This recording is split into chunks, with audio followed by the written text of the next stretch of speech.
All right. And we are live. The Last Word returns with Lord Cognito and Ebontis, fresh at that Friday morning campfire. It's been a while, E. We're back. Do we got anything special going on today? Man, we have a real life man joining us today. But yeah, we're just gonna get into it right here. So everybody, here we go. Let's do it. Welcome to The Last Word, episode 122. It's a cool, crisp Friday morning, and the campfire is burning. Morning beverages are in hand. Shameless plug. And once again, we're here to talk about Destiny. We were off for a week, so we're back. Today, we have a man who started playing games on computers older than most of our listeners, so gaming runs deep in his veins. You want to know what else runs deep in this man's vein? Film, movies, TV, all things cinema and the silver screen. He went to school to learn about it, so he definitely knows. He's helped make movies both behind the camera and also in front of it with stunt work in huge movies like The Amazing Spider-Man, Daredevil, Teenage Mutant Ninja Turtles. In case his time on the silver screen wasn't awesome enough, he's also likely spent plenty of time on your phone or computer screens showing you what it would like to be a Guardian in this day and age in real life. This man has cast supers, he's done finishers, and is well-versed in all ways of the Guardian movements. This man is out here doing in real life what most of us only could pretend to do with a controller in our hands. So let us introduce a man after my own heart with a love of gaming and film that rivals some of the best in the business, a Destiny 1 beta veteran who's downed Atheon and also visited the Lighthouse. And while Xbox may have taken him to the console places, he knows PC is the true master race. IRL Guardian, welcome to the campfire. How you doing, sir? Yo, can I say what an intro? Let's go. The way you just constructed that. Okay, hello, how are you doing? You're allowed. Take it all in. Back on topic. Nah, man, take it in. We got to celebrate you, man. You at the campfire. You got to be nice, man. You are in here. You are one of the trio today. We got the Three Musketeers this morning. And, I mean, could it be better? We got a guy who's a Guardian in real life, so who else to talk Destiny with? I'm honored to be here. Thank you. Awesome, man. How you been? What's been going on with you? Oh, I'm sure many people out there have been like, where is he? Where is he? Yes. And also, because we were doing this today, I wanted to share a new video that I had kind of in the bank. So I put that out before we started recording, just so everyone can have something. But I've taken some time off to step back from content creation and even Destiny 2 as a whole. And sometimes you just got to do it. Sometimes as much as you love the game and the content you're making, sometimes it pays off to take a step back and focus on other things. Absolutely. Just letting the chat know that video that you put out, I believe the what was it, Bulwark Hurl finisher. Yes. Yep. So I put that direct link to your Twitter and the actual move that itself, and so people can know what you're talking about. But yes, man, this is cool. This is really cool. I love when you do that stuff. So let's actually start from the beginning, like as far as just gaming, and I know we'll get to Destiny, but just gaming in general, like what got you into that? Oh, like as what Ebontis said, like older than most, man. Yeah. My dad got me an Apple II desktop computer. Wow. And I played things like Gauntlet. A lot of people know what Gauntlet is. A game called Arkanoid, which has been remade like hundreds and thousands of times. And then there was an actual floppy disk Aliens game. And I don't remember too much about it. I just remember being in the cargo loader and fighting the big mother alien. And then from there I moved onto like Windows platformed PC gaming. I played a shit ton of like Doom and Doom 2. And I was a big fan of a game called Dune 2, which is based on the Frank Herbert novel. And I just love shooters, even from back then. And I played hell of a lot of Unreal Tournament, which I loved. I still cross my fingers that, you know, someone out there is going to like remake it, you know, for classic crazy, right arena shooter. And then super close to my cousin, and he had OG Xbox, and we played Halo and Halo 2 like endlessly together. Did you do the LAN party with the Halo 1? Did you do that? How many TVs in one room? How many TVs did you have? How many did you have an Ethernet cable running on the floor? With the Lexus router. Honestly, I never got crazy into that because I think mostly we just played co-op. Like we just played like we just did split screen a lot, and maybe like he had a friend come over, like bring his Xbox, and we did like maybe 2 TVs, but that was about it. Hey, that's a start. There you go. Yeah, that's official. That's multiple screens. Exactly. Yeah. What's another TV entered the realm? You're official Halo now. Like you did that. I was the crazy person taking like my Dell 19-inch. Like this thing weighed more than I did. Giant like CRT monitor, like lugging that thing to my friend's house in my car, setting it up on like there's a card table just like shaking in its legs because this monitor is so heavy. I did that stupid stuff, so that's all good. Man. You knew it was worth it though. I did want to get a shout out, by the way, to Zoe. Thank you for the raid this morning. Yeah. Sending the love over here, and all of you guys in chat, thank you for joining us. So much love. Big raid. Thank you very much. If you guys are new, we got IRL Guardian. If you guys have seen him on Twitter, I would be surprised if you haven't, honestly. So we'll be here chatting all morning. So if you're new to the show, welcome. Yeah, welcome. Exactly. Salute to Zoe. Salute to everybody. Shout out to Hollybot in the building. He says listening on his drive to work, giving you that morning Shout Destiny out to Hollymod, by the way. If you guys enjoy the Focus beverages, go there. Use code AR3S. This man gets you 10% off of that Focus beverage. Got to give him a shout out as well. That's right. So, when you're in the morning, you got to get focused. Got to get focused up. That's what's up, man. But yeah, you got some stuff for... I mean, just going through like your history of games and stuff, like Unreal Tournament, like that was Doom 3. I mean, Roller Coaster Tycoon. I love how you got a mix though. Like you got shooters for sure, but you've also got like Dune.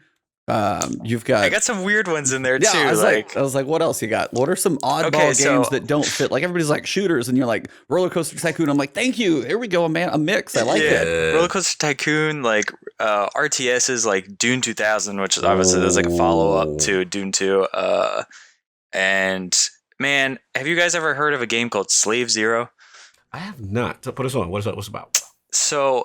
You're basically, it's like set in the way distant future. It's a third person, I guess the third person shooter.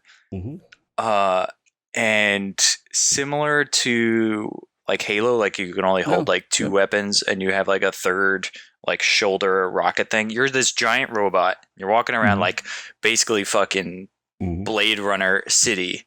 Nice. And you're able to like you're just like running on highways, crushing cars while shooting like, you know, either helicopters or other giant robots. It's wild.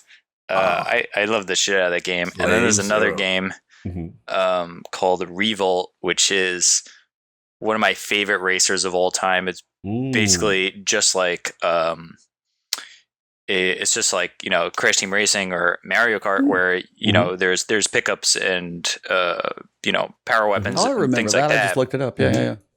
But you're an RC car and you're driving around like either a toy store, a neighborhood, or, you know, just really different and cool themed racetracks. And there was always like, you know, a secret shortcut. It's just those are the type of like, you know, racing games I fucking love the shit out of. Yeah, that's cool, man. I like the way it sounds. I like the concept of it too. So it's really cool.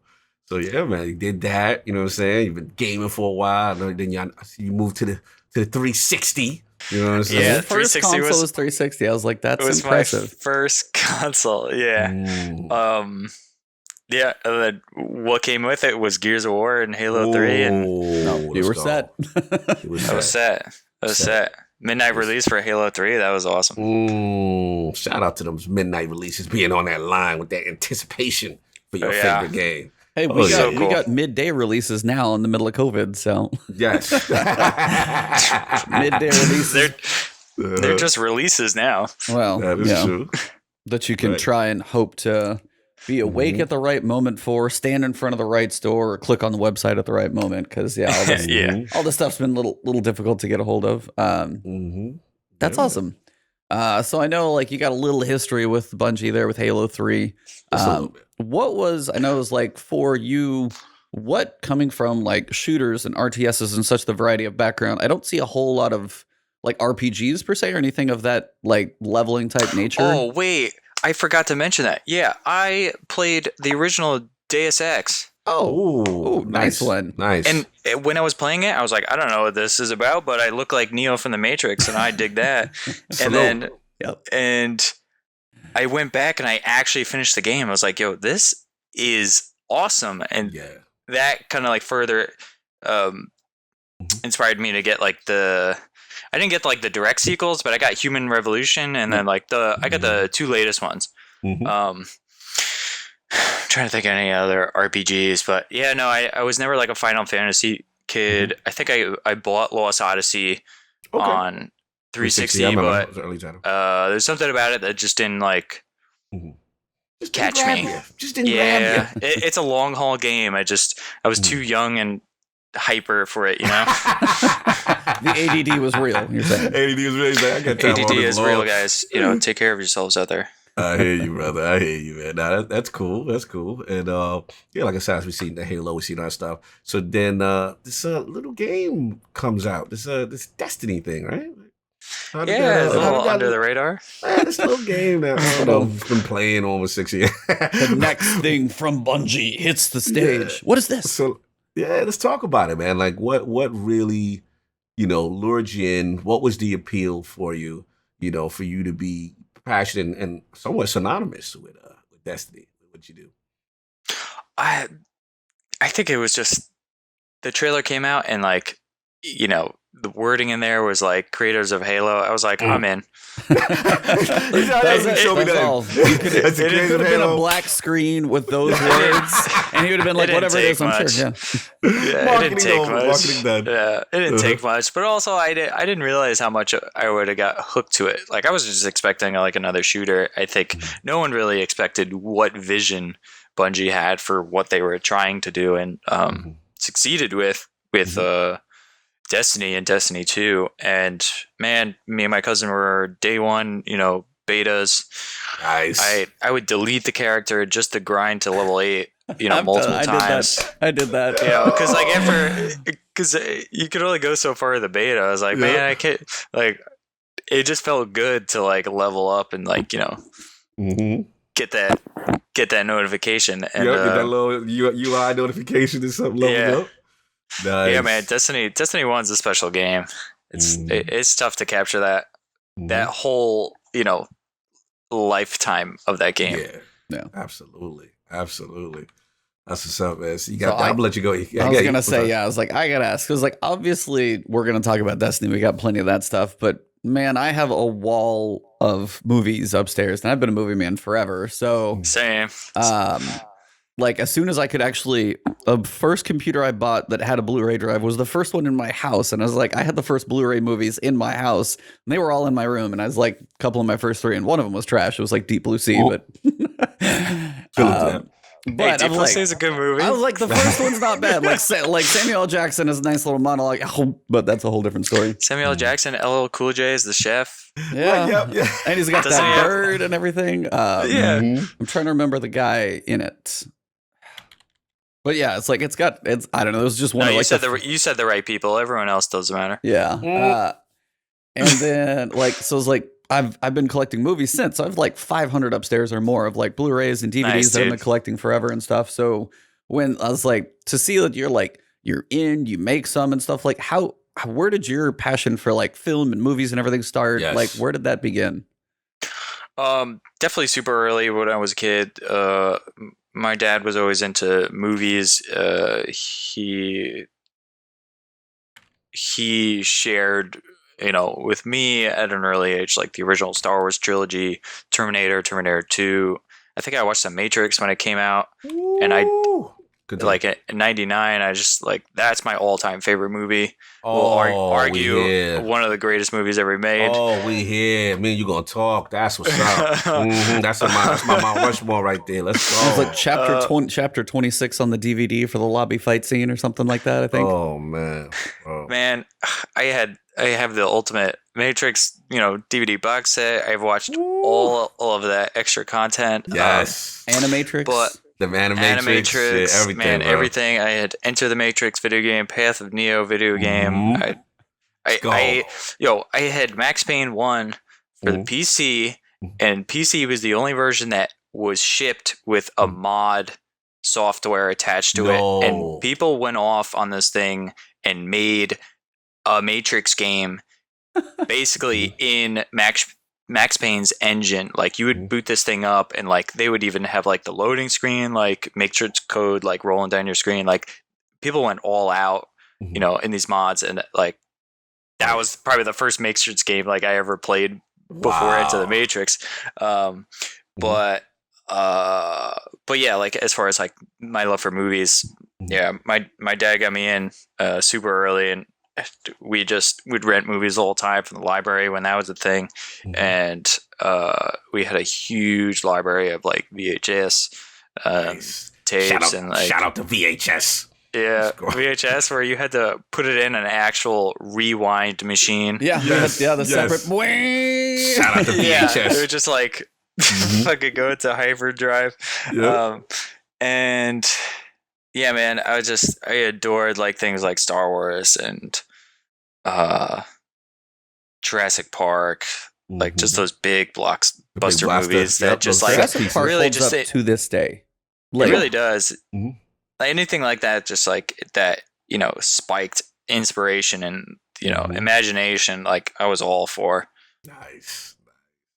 Listen, man, I'm loving what I'm hearing. Definitely, as far as the movie selection as well. So with that, kind of your dad opening up that chapter and stuff. Like, would you say that kind of influenced you in that direction now? As far as I want to get into film, like, what was that transition, or was it more of a martial arts thing? Like, what was that transition as far as stunts and what you do? How did that cultivate? So it's pretty interesting. So again, early on when I was younger, I also loved Legos. And so Lego came out with a set that was, like in partnership or like whatever, endorsed by Steven Spielberg. And it came with like a stop motion camera, and it was like a set that was like designed to look like a movie set with a backdrop. It had like a T-Rex or whatever. So, and it came with software to edit, stop animation. What toy? Where in Toys R Us was this? Yeah, it's like I did not have access to these toys. Please, it was called Lego Studios. Please, if you're quick on Google, look it up. Wow, this sounds cool. Keep talking. And so I started making like my own stop animation movies or films with Legos. And I think I mentioned in the thing you sent me last night, and this also proves how much I love The Matrix. I legit remade the Matrix lobby scene, but in Lego, like the Lego quality stop is motion. Fire. The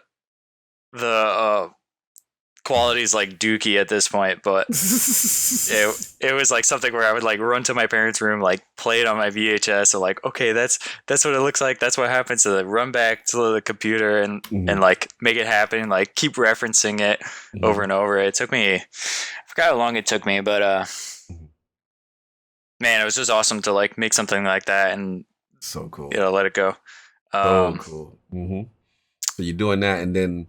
So from there, I was like, "Oh, like this is fun. This is cool. Like, I can make films like with Legos." But then I saw the shortcomings. Like, it's like, man, I wish Lego minifigs can move in a certain way. I was like, let me try to do some live action stuff. And two of my best friends at the time, I think they had already made or like would record things.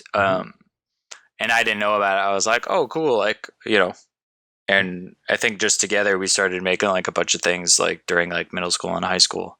And then from there, one of those guys had plans to go to film school, and so did I, just to be, a filmmaker and be in the industry. And then from there, halfway through my college time, I started working on films as like a production assistant, and I knew I wanted to be a storyteller of some degree, but obviously knew it wasn't an easy road to go down. All the while, I was studying Japanese jiu-jitsu as a hobby, just because I love that, and did karate earlier as a kid, so I also had an interest in martial arts.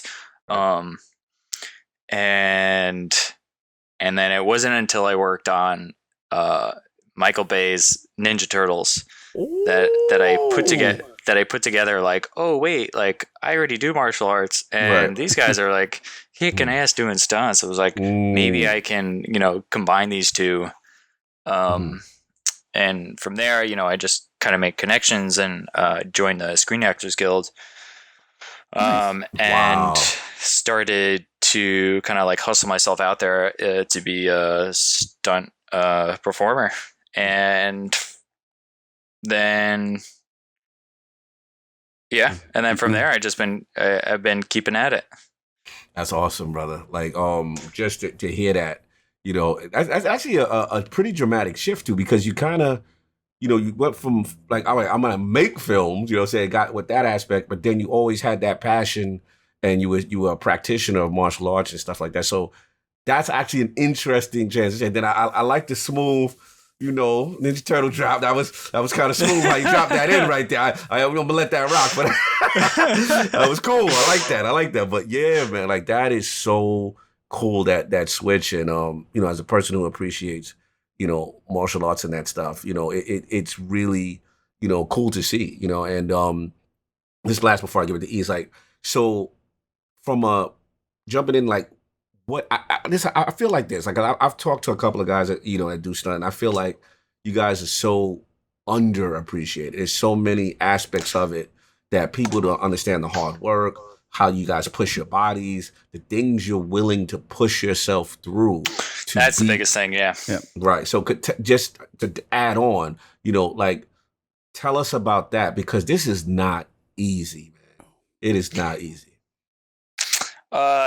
It's not. I think it takes a certain mindset to do it. It seems fun from an outside perspective, but it is dangerous in some regard, but it's also safely dangerous, or it's like calculated risks is a sometimes what we say about it. It's. I mean, you hit it on the head too. We put ourselves through a lot more than people are aware of, and we train a lot more than people are aware of.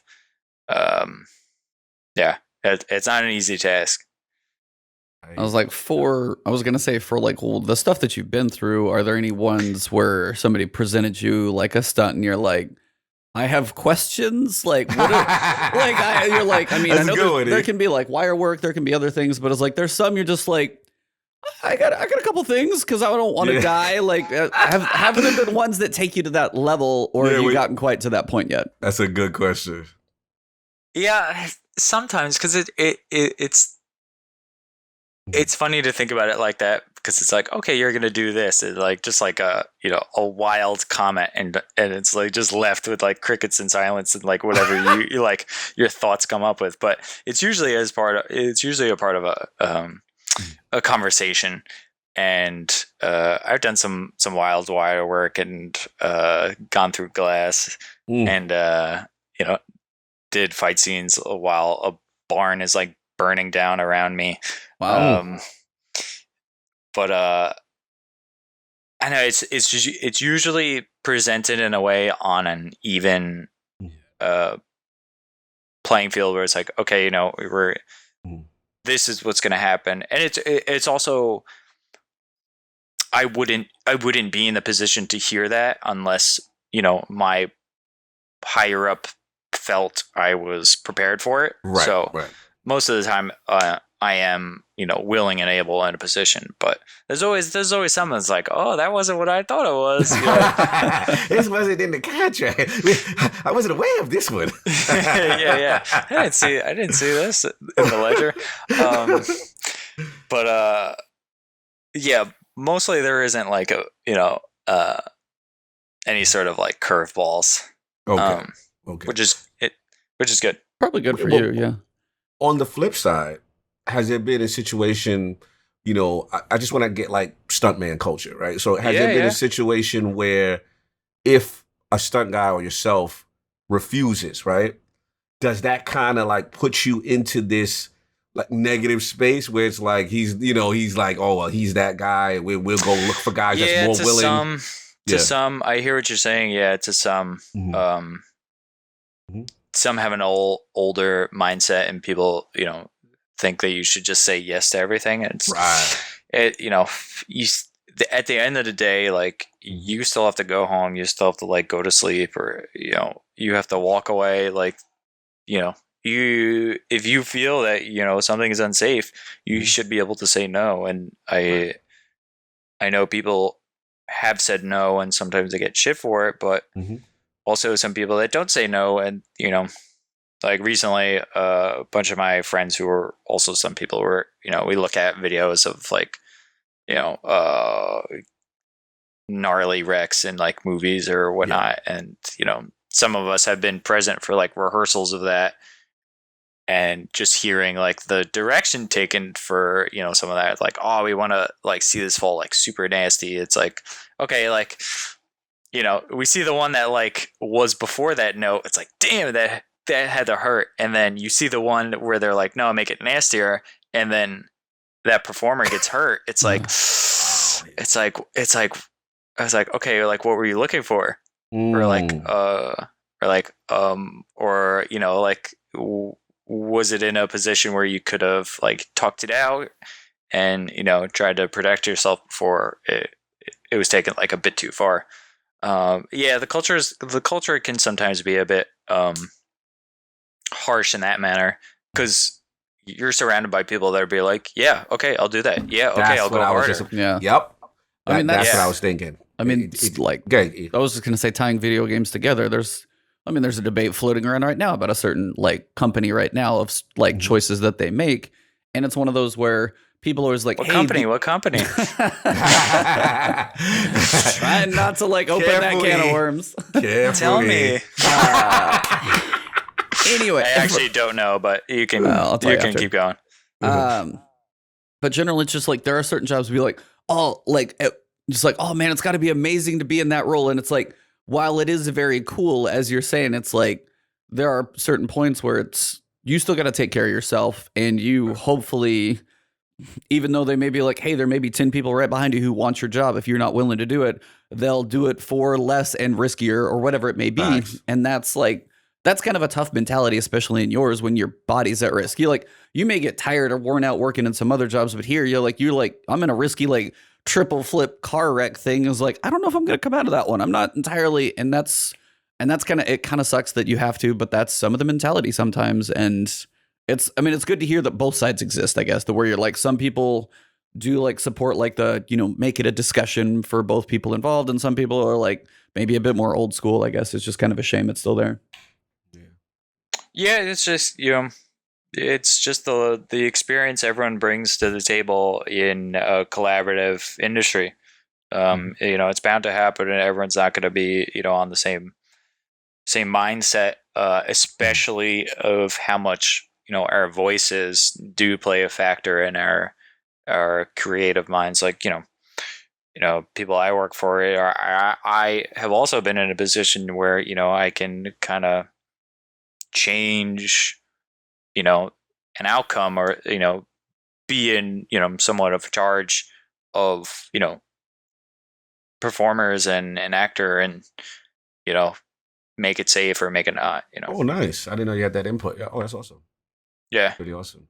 Yeah, man. I mean, this is tremendous stuff. And I love to hear, as far as your journey and stuff like that. And just in this industry, it's very fascinating to me. You know what I mean? I think that it's a cool story, and also as well as like again appreciating all the detail, the behind the scenes stuff that you guys put in. You know, because I know damn well I can't do it.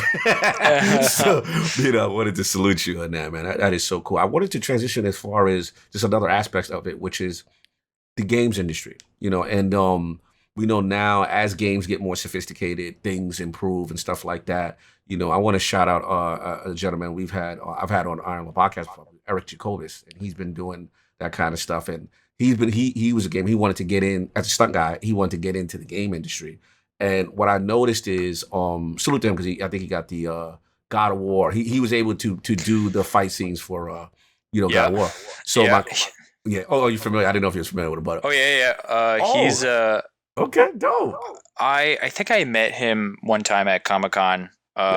Dope. But yeah, I think I was trying to get into stunts at that point. Okay. Awesome. But it was very short. I didn't have a lot of words with him. But yeah, he's done incredible work for the gaming industry, and he's definitely someone I look to as far as like inspiration. Oh yeah, salute to Eric, man. Good guy, very cool. But I wanted to transition as far as like the gaming aspect, because as you see, like we seeing these games, these crazy mocap studios, all this high, right? Is that a lane that you would consider or be interested in if the opportunity presented itself? Of course. And it's a funny part of, I guess a stunt bubble. No, that's not the way I want to say it. It's motion capture is a space for, actors and performers and stunt people to work in an interactive media field. So it's if you think like, being a stunt person is a hard job, like mocap is like kind of the tier above that. Wow. Okay. It's a very niche part. And this isn't me saying like it's, anything bad about it. I just think it's the way it's kind of developed. It has become very niche or very closed off, because they don't need they don't need a lot of your likeness. Right. Except your body frame. Yes. And I've also been fortunate enough to do some motion capture. It's just sometimes it's tough to talk about because the NDAs are like super super strict. But stick with those. Don't ruin anything. Respect the NDAs. yeah. Even like I've worked on a game that like I worked on a game that already like came out like a year or so ago, but I don't even know as far as that contract if I could talk about it.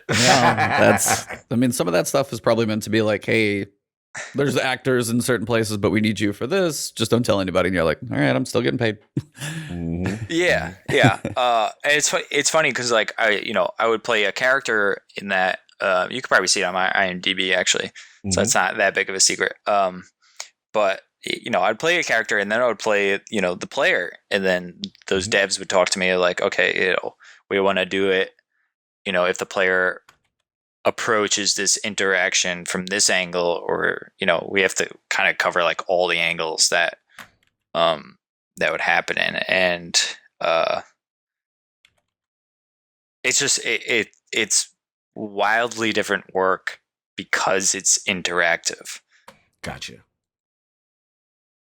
Yeah, I mean, I guess you could imagine for certain things, like how many takes do you need to cover things from different angles or whatever? Because as you said, like a film is like shot, it's on screen. You get one, like once the director has that chosen look of how they want, they're done. Like, as you said, if it's interactive, there's so many more variables that go into all that stuff, I would guess. Yeah, and there's less to hide behind too. Like when you move, like they're capturing all of that data, and the way you move is the way you move. Like if you like. If you walk like pigeon-toed, like they're going to see that, but you wouldn't see that on screen, Right. And, not that they bash people for like things like that, but you kind of have to like really like sell the type of character you are to another degree that, on screen, film and TV, is a little more like lenient, or like you can cheat it a little bit.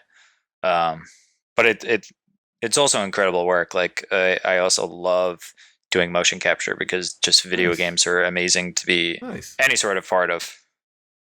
Yeah, I mean, I guess I would imagine, I mean, you go through difference of performance and you go on screen, even if you're not the main, there's still, you're a body doing a certain thing. And even if you go to mocap, you're like, the only way you can even sell yourself in doing that is like, do I have the right body mechanics? Because that's what you're selling. You have like, you have a wireframe skeleton that a program is capturing, and that's all you get to sell. You don't even have like, you know, the swiftness of your movement. Like they can tweak all that stuff. You just have to have the right skeleton work. And you're just like, that's kind of hard to do. Yeah, yeah. No, it's for sure. And I think it's even more so like they can tweak some things in the data and the way you move, or like, you know, where they got to stitch animations together. Right. But sometimes it does help to, like, you know, to perform in a way where it makes less work for the devs. Right. I'm sure they love that. Absolutely. Yeah. So let me ask you, other thing I want to ask you is, being that my nickname is the Ninja, I have an appreciation for martial arts and things of that nature. So, yo, man, like, I just want, like, as far as like martial arts films or just in general, like the stuff that you do, you know, I see you out there doing the Hunter Supers and the movements, and everything is looking authentic. Like, so, like, my thing is, as far as the appreciation for the martial arts, as far as stunts and film and stuff like that, you know, like, how is that working in the industry and stuff like that, and just like interacting with people on that level? As far as martial arts, I mean, it's awesome to talk to other people about martial arts, and you know, it's a culture in itself. You know, that are you familiar with NASCA? Mm-hmm. Yeah, so and since we're like older men, old. You know, we can make fun of NASCA a little bit, because NASCA's like, you know, you're hyped up on Red Bull doing your bow staff kata in front of judges, screaming your head off. It's like, you know, but yeah, everyone has like an appreciation for martial arts and comes with a different background, whether it be, you know, wushu, wrestling, or even just professional sports.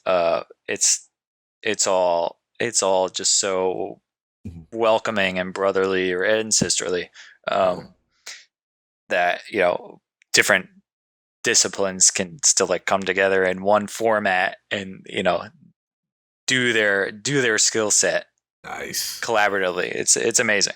That's awesome, man. It's so cool. Like I said, I just feel like it's, you know, it's a beautiful art, and just, you know, all the different martial arts, and just to see that replicated in film and stunts and stuff like that. Like, again, so much of an appreciation for you guys, you know, that continue to kind of keep the torch alive with this kind of stuff, because you don't see it no more. I mean, you know, I'm older, you know, so I grew up in those days, you know, it was the big, you know, blockbuster star, and, you know, the martial arts was a very more in tune and ingrained in film culture, and you don't see it as much anymore now. I mean, you know, everything is, I guess, maybe it's an industry shift and stuff like that, but I just miss those days. Like, I grew up with, like, watching the old 70s kung fu flicks and the bad dubs, and you know what I'm saying? Like, I'm from that era, so whenever I see someone, whether it's in stunt, film, any aspect, video game, doing martial arts, I always have an appreciation for you guys. So I wanted to salute you. I thought that was pretty very cool about your background.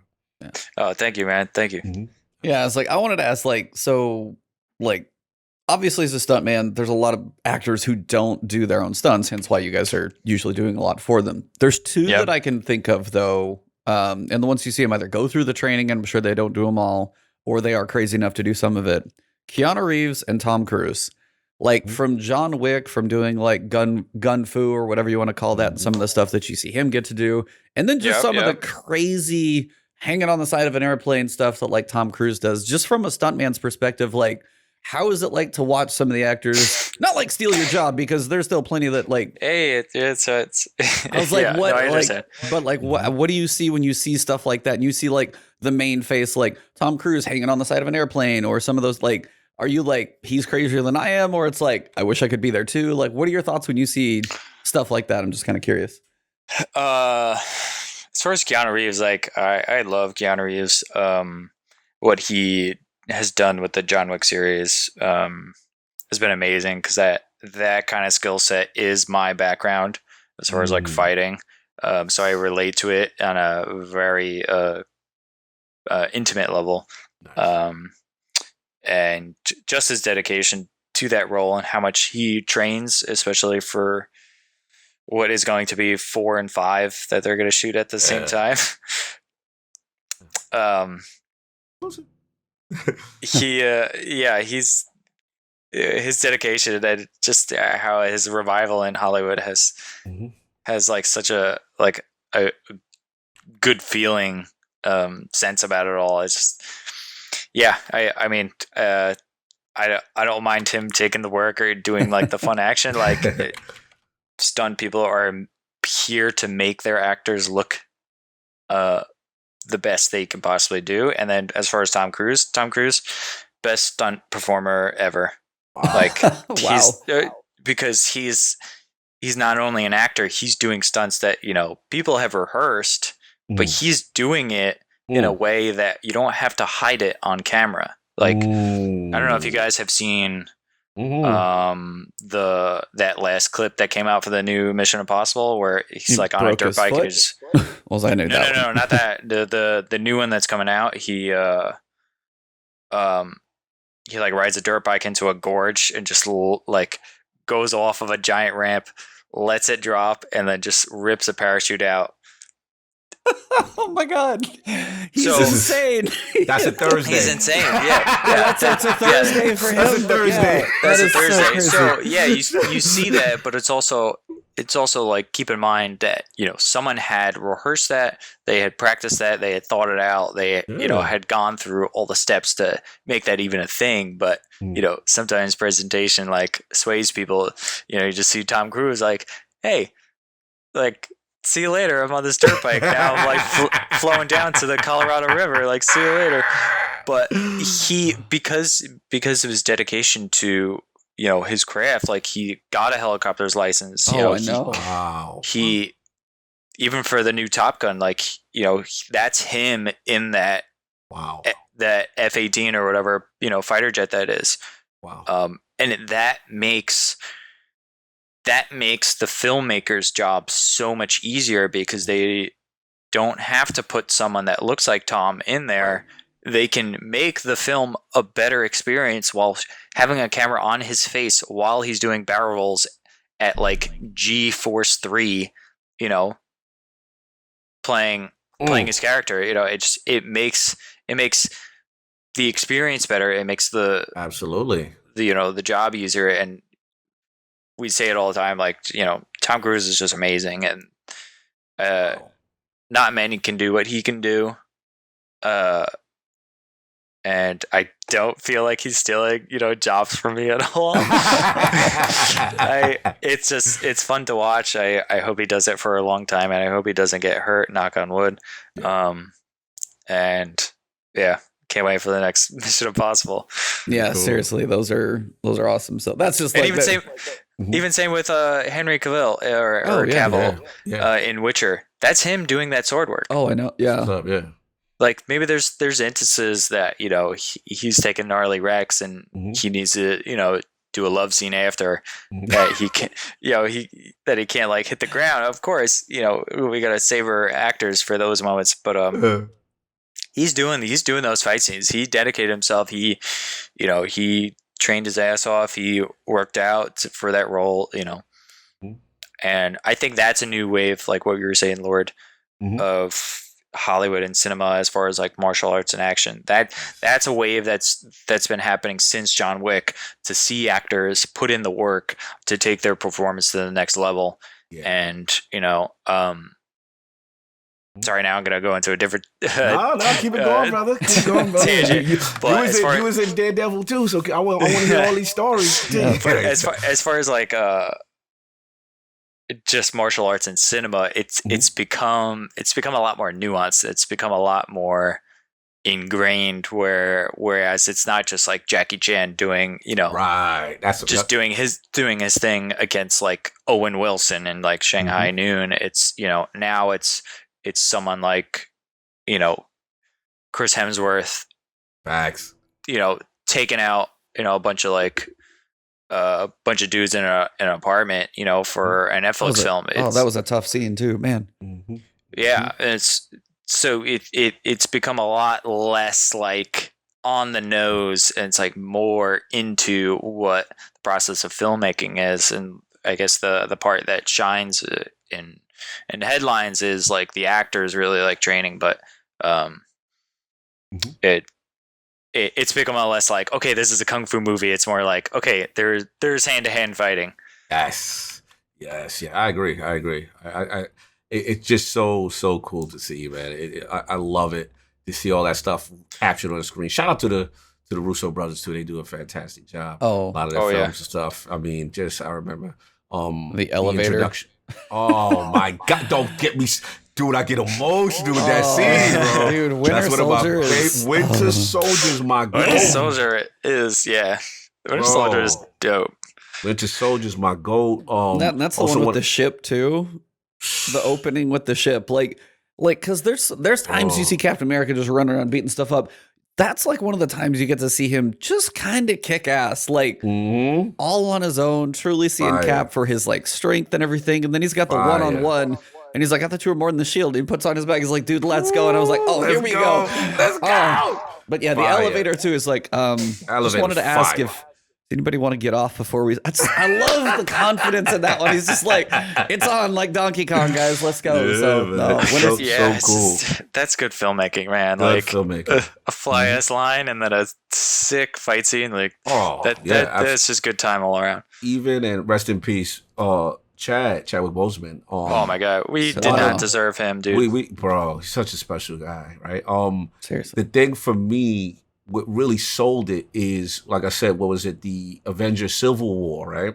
Prior, we get the introduction to Chadwick and the Black Panther character, and those fight scenes with him and Bucky on that, and I was losing. I was like, yo, it was so well done and such a great introduction. I actually felt the fight scenes in that was better than actually Black Panther, his personal fight scenes. But dude, they do such a fantastic job, and it's one thing to see like that stuff on screen replicate so much authenticity. It's very visceral. It's very impactful. The way it's shot, like these are important movies to me. You know what I'm saying? So I just love that you also have, an appreciation for this stuff and you're involved in this stuff. Like this, that is so cool. You know what I mean? To be on a movie sets like that. So salute to you and just being in this amazing, film and fight and martial arts and stuntman culture. Like it's so dope.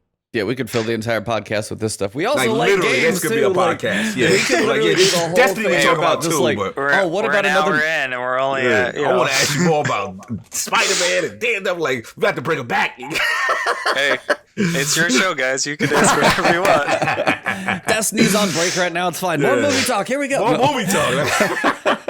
We could get through the TWAB in like 10 minutes. So we can just bust through it. It's fine. Okay, cool. Yeah, we got stuff. We got technology. We got weather. Yeah, okay. Oh my God. No, I was gonna say, like, for you, last one for me, and then we will actually get to game stuff. I'll try. Do you? These are hard, but do you have do you have any movie like a favorite fight scene that you like to watch that isn't in the Matrix? Oh, come on. Come on. If it's in the Matrix, fine. Like, lobby flight scene may take it anyway, but I was just like... No, it's all good. It's all... or you can say two if one's in the Matrix. But yeah, I want to try and go outside of that box. Fight scenes in general or movies? Either. You can go like top 2 movies, top 2 fight scenes. Yeah, just couple top ones because huge respect for the whole industry. I rewatched a movie recently. I love the Rurouni Kenshin movies. Dope. And I'm a sucker for swords. So I love those fight scenes. I am so excited that they're making another one because of how successful they were. And they're just amazing movies in general. They're not, Japan has taken their filmmaking to the next level with, trying to match like, high octane action with dramatic performances. And very, very excited to see, what they do next with that series. All 3 of those movies. And then I love The Raid. Okay. The Raid fucking kicks ass, dude. And trying to think, a movie called Iron Monkey. Ooh, Yeah, Lord knows. That movie is like, I forgot how good that movie was. Fire. I think I saw that when I was like a kid, and my dad brought it home, and then I watched it again. I was like, damn, these fight scenes kick ass. Sick, bro. Yo, the chat is loving you right now. The chat is like, New Rat said Blade. Somebody, Space Cowboy said Hallway and Old Boy. Shout out to Dakota. She's like, K6. Old Boy, I love that movie. Shout out to Dakota. She's like, K6's fight scene with the Barons in Forsaken. Salute them, Dakota, for being acting through that destiny. That's hilarious. Yes. And then Cyber Mary says the 10-minute fight scene in the raid. So we seeing Raid's getting a lot of love. So yeah, they loving that too. Yeah, man, favorite scene in the Matrix? Gotta ask since that one's in there. Ooh. Is it the lobby? It's the lobby, man. Oh, I've watched that so many times. And then I mean, every scene just has the right amount of action. I even love like the bathroom fight. Like I just love everything in that movie. But everything just feels awesome because there's like so much stake behind it.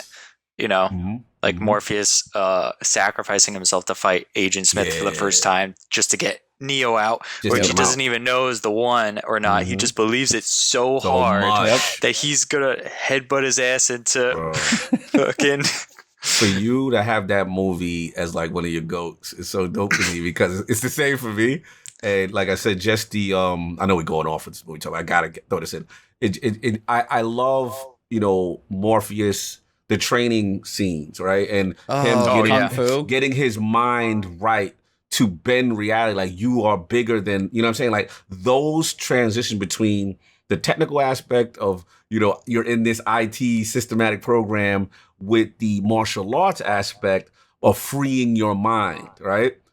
That combination for me and just the aesthetics, the way this film is shot, the look of film, it will always go down as one of my GOAT films. Like always. That movie, even just thematically, was so ahead of its time. Woo! Yeah. Like before even people had thoughts about what that movie could represent or, could relate to. It's so ahead of its time. And, anytime if anyone has like, my wife just told me like a coworker of hers just watched it for the first time. She's like, yeah, I didn't understand it. It's like, of course you did. Cause that movie represents, so like I said, like so it can mold itself into so many different things that it's hard for it to relate to you just on first watching. You have to like watch it, again and again for it to speak to you. Yep, you catch more things when you go. Well, it's like in chat, Cybernary was like, "You think that's air you're breathing?" When that sinks in, oh my god! Like, oh my god! It's just like even the scene where he goes to see the Oracle, and she's like, oh, by the way, don't worry about the vase. It's like, what vase? And he turns and knocks it over. It's like, he's like, well, real Vicky Doodle. If I didn't say anything, would you still have broken it? It's like, yo, Wachowskis, what are you doing? Every format, I picked that movie up. I even have HD DVD when I thought that was going to win. that one's sitting on a wall at this point because that's all proves you have an Xbox. Yeah, exactly. There you go. DVD, Blu-ray, HD DVD, 4K drive. Blu-ray. Yeah. Every time The Matrix is released, the entire set is purchased. Rewatched. It's just every I fidelity. own it, and I'll even still rent it on like streaming devices. Like, just keep supporting that movie, just like it's just keep supporting it. I can't wait to see. I'm a little nervous. I'm nervous too. Yeah. I'm nervous, but I'm a little. I'm nervous but hopeful because I heard the script is ambitious and deserves to be made. Ooh. I mean, I think I was like, for Keanu Reeves to come back for it after having the success in John Wick and like do those so well, it's not like, I think for him to do it, it's got to be hopefully at least decent because I don't think he would do it if it was just trash. I would agree. At least I have faith in him for that. Yeah, that's why I'm with IRL Guard in that because it's like, I'm a very like when it's a masterpiece, something's in my opinion a masterpiece. I always am nervous when people try to revisit something like that, because sometimes I feel like those are moment in time. Don't touch with my, don't mess with my Mona Lisa. Leave it alone. Yeah, like Ridley Scott's been doing that with the Alien franchise, Prometheus and stuff. Yeah, right. I think I'm not sure what kind of direction he's going for. It's funny. Sorry, I didn't mean to cut you off, Lord. No. Go for it, brother. It's interesting to see what Ridley's doing with the Alien franchise, 'cause it's like maybe you just had coffee with him, and coffee was Alien, and then someone else went off, and obviously it was Cameron and Fincher with the next two, but now it's like no, it's not just it's just not like that first cup of coffee I had, which is pretty fucking good. So you go back and you have that cup of coffee, and it's Prometheus. It's like it's like, okay, this coffee wasn't as good, or like now you have like a second cup, it's like, oh, it wasn't as good, and then you have Alien Covenant, it's like, oh, it's still good coffee, but like so it's interesting to see like when you give an artist like that more of a voice, and with a franchise that is so beloved to audiences, like more time and more energy. It's like, it's just interesting to see where it goes. So like that being said about the Matrix franchise, I believe it's Lana Wachowski that's doing it, not her sister, right? Or maybe she helped write it. I don't know the exact details, but I know only one Wachowski is directing it. It's not a duo anymore. Not the duo, yeah.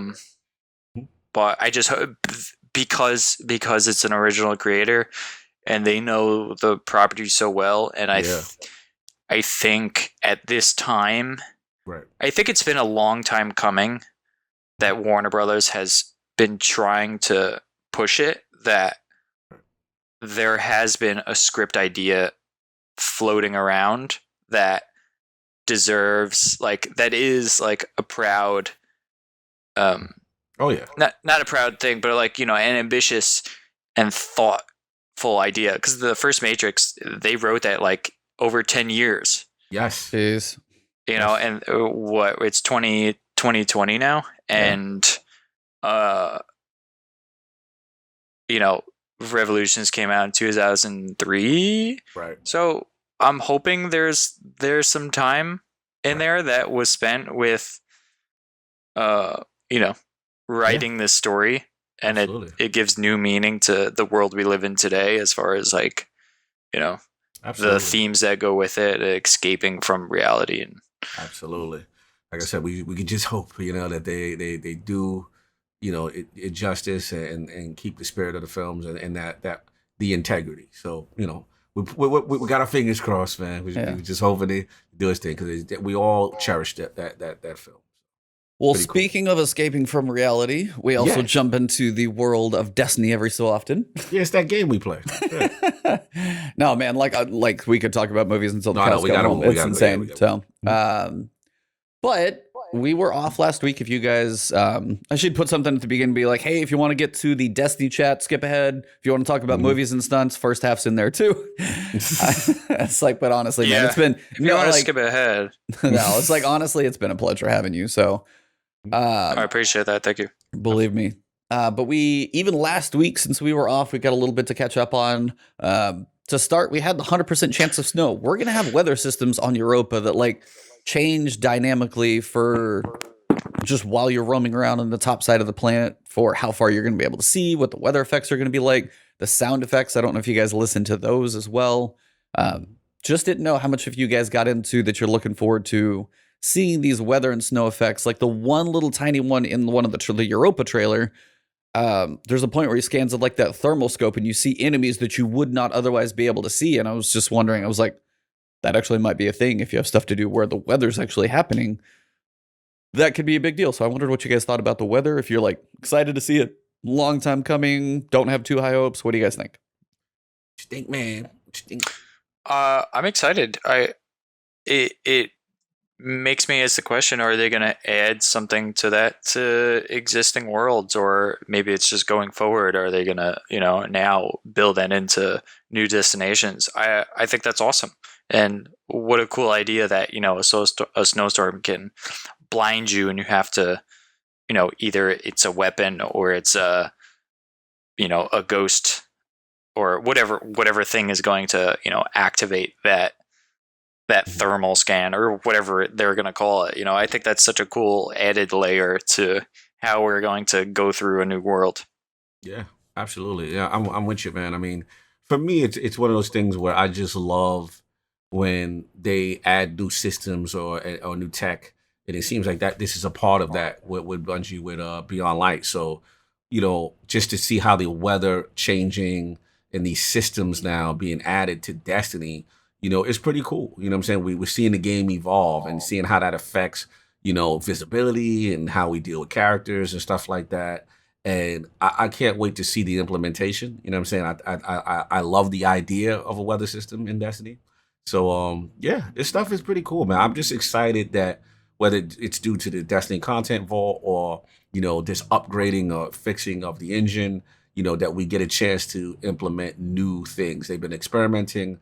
Obviously, we had the what was it when the Almighty? Yep. Yeah, crashed in. So I like to see, even if they're in a small level, newer things being implemented. It's pretty ambitious. So as a techie, I love this stuff. So this is kind of cool for me. What you think, Gabe? Yeah, I mean, I'm too. Like the sound alone, if you sit there and listen to what like the sound of like almost like a squall, like the effects, the audio guys, man. Sometimes the stuff that they come up with is always really cool. You know how I feel about this. So sitting there listening to like the wind and everything of just like what it sounds like of that storm coming in, what it's going to be like, the effect that's going to have on the game, and that's one of those where it's like turn your audio up when you play Destiny. Like don't have your own soundtrack on unless you're streaming because the audio in this game is always cool. But I think Europa is a really fitting one for weather system because you have a planet and they have the effects on the buildings where they have like sideways icicles from the weather and everything's frozen. So it's like, feels like it's in a constant blizzard. And we actually get to see it in action, I think is really cool, as opposed to, hey, this is what happened when you weren't here. And now we actually get to be in it. Like, I think that'll be cool. So even if it is more cosmetic as opposed to, you actually get like a cold effect and you got to go find a tunnel to hide in, I still think it's actually cool that we get to see it just while we play. It'll just be cool to like, drop into an area that, let's say like a lost sector, and the sound of like howling wind and snow just goes away, and you go into this like whatever like icicle dripping cave. It'll just all be really fucking cool because they're so spot on with their sound and atmosphere work. Absolute, man. Again, I tell you, the unsung heroes of Destiny, the sound effects teams, the orchestras. I mean, every aspect of sound in this game is pretty amazing. Weapons, everything. And they just don't get enough credit. And I will continue to beat this drum. This man wants an award for these people. Bro, I want video game awards. I'm tired of the shenanigans. Destiny has to win something in sound in some level. Like, I'm not having it, bro. Like, and I know people are like, oh, you're a fanboy just because you let it get. No, this game, I've played games. This game has some of the best sound and the best sound effects in gaming. Put it this way. Not to cut you out, Rogo. No. The damn trailer for damn festival that we gonna get into, I'm sitting there like, oh, okay. Like, come on, bro. Like, how is this game not winning anything in musical categories, sound category? It drives me nuts. Continue, Iron. Rant over. No, I definitely get that like 1,000 times over. It's like the amount of sounds that go into just a weapon is like 20 different sounds for for a xenophage to shoot. Oh, man. About it. It was like 20 different sounds, and most of them are handmade, bro. Or if not all of them are handmade. It's like, you handmade the way a gun shoots, and people don't think about that. People just think I'll get a gunshot sound and like add other things around it, but like they're making this thing sound like organic and feel alive.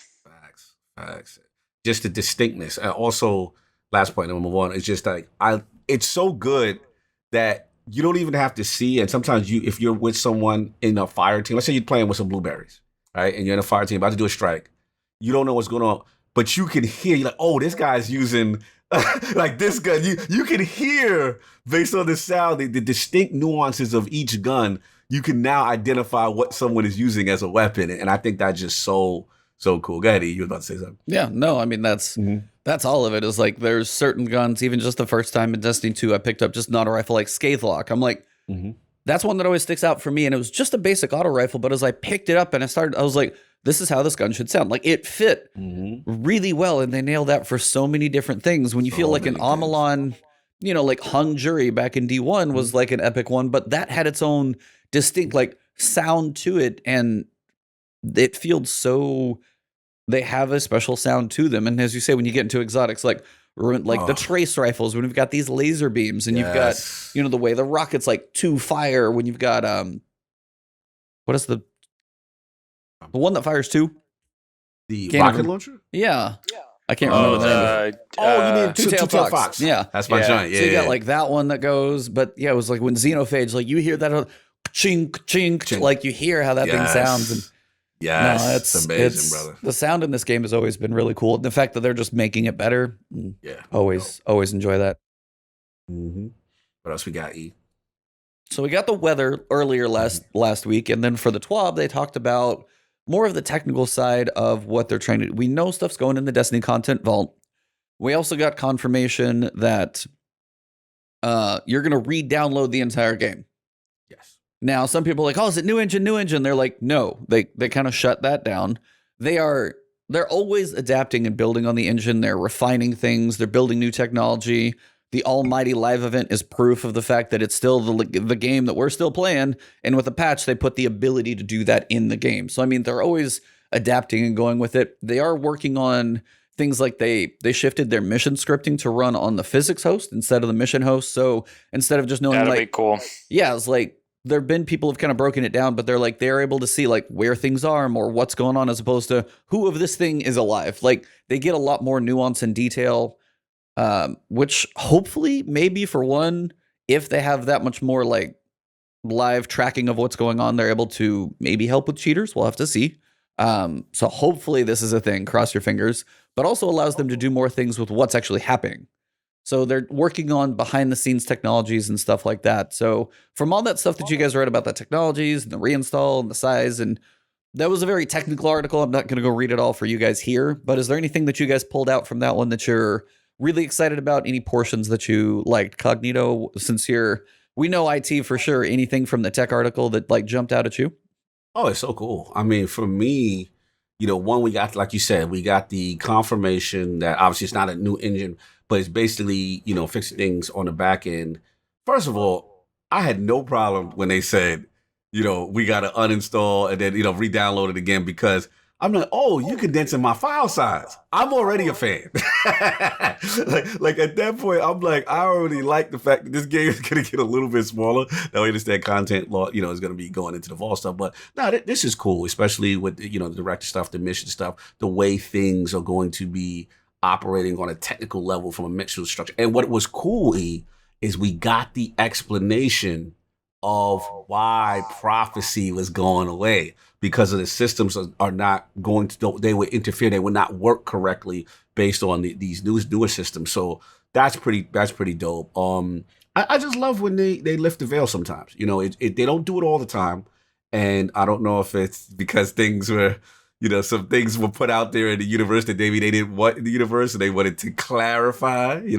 So yeah, look, man, this is cool. I love to always know about the back end of Destiny, how things are interacting system-wise. And like I said, I love explanations. So for me, technically, this is cool. And I just think ultimately it should make the game better. You know what I mean? So that's what it comes down to. I don't know if you got a chance, IRL Guardian, if you got a chance to see any of that technical or read any of that technical stuff. Yeah, I looked at it briefly, but I think what Ibanez was saying about how they're scripting missions, and I love to see an evolution of like that, because I know a lot of people say like, oh, do this, shoot things, mission over. Like, yeah, the whole game is do that, shoot things, over. Like, let's be real, but it's also how it's presented and how it unfolds is kind of what keeps us engaged. And I like that they're updating, kind of the lighting that's happening in the older worlds, EDZ and Nessus. And I'm not too surprised that they're not updating the engine. I mean, they're shipping this game out the day a new console, comes out. Granted, Bungie has probably already had the Series X and the PS5, dev kits for Absolutely. A year plus. But I think we're gonna see what's the next one? What's the next fall expansion? Witch Queen. The Witch Queen. I think I wouldn't be surprised if they would try to do a kind of like an engine overhaul by then, right? Because they haven't done it since D2 has come out, right? So I think it's a lot of work for a company to do an engine overhaul. I mean, Fortnite just did it, and people think like, oh, there's not a lot that goes in the back end of Fortnite. Like, just look at the game. It's like, nope, there's a lot. There's a lot. I did a studio tour with Bungie recently, and they talked about awesome. not recently. It was February. Smooth, humble, floss right there. Yeah, it was it was in February, but they talked about how Telesto comes up all the time as far as like bugging the game, and they explained the design of that gun, program wise and scripting wise, is unlike any other gun. I forget exactly how it kind of works. It's like it shoots out other. It kind of shoots out other. I'm trying to think of how to phrase this. Other interactable.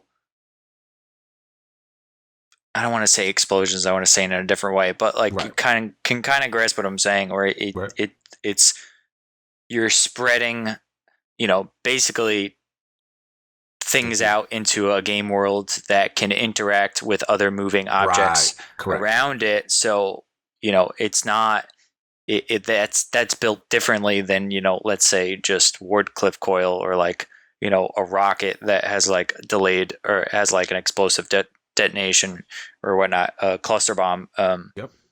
It's just made completely different. That's why it breaks so many different things, because it's a unique weapon. Oh yeah. And just the way they talked about their game, they're like, yeah, there's just so much that goes into even just bringing Trials back, just to bring that back, is not just flip a switch. Yep. Yeah, all you gotta do drag is the Trials folder back into the Destiny 2. Dot save as PS5. Dot save as Xbox Series X. Totally Trials.exe is back in no, but I mean that's a legit thing to think about for Telesto. The way you described it is basically it's you have a weapon, but then it's got to create objects that go out in the world. They have to try and some attach to either the floor, which is going to be a certain piece of geometry. You've got a moving character model that's going to be running around. And so you're creating objects, as you said. You're not just hit tracking or hit scanning with a gun to see is hey, when I fire and pull a trigger, is that number going to appear there based on where I'm aiming? It's no, I'm creating something that has travel time, that has to attach, that has to interact. And that's another thing is when they did the just goes into wondering, they had what's the new Wither Horde?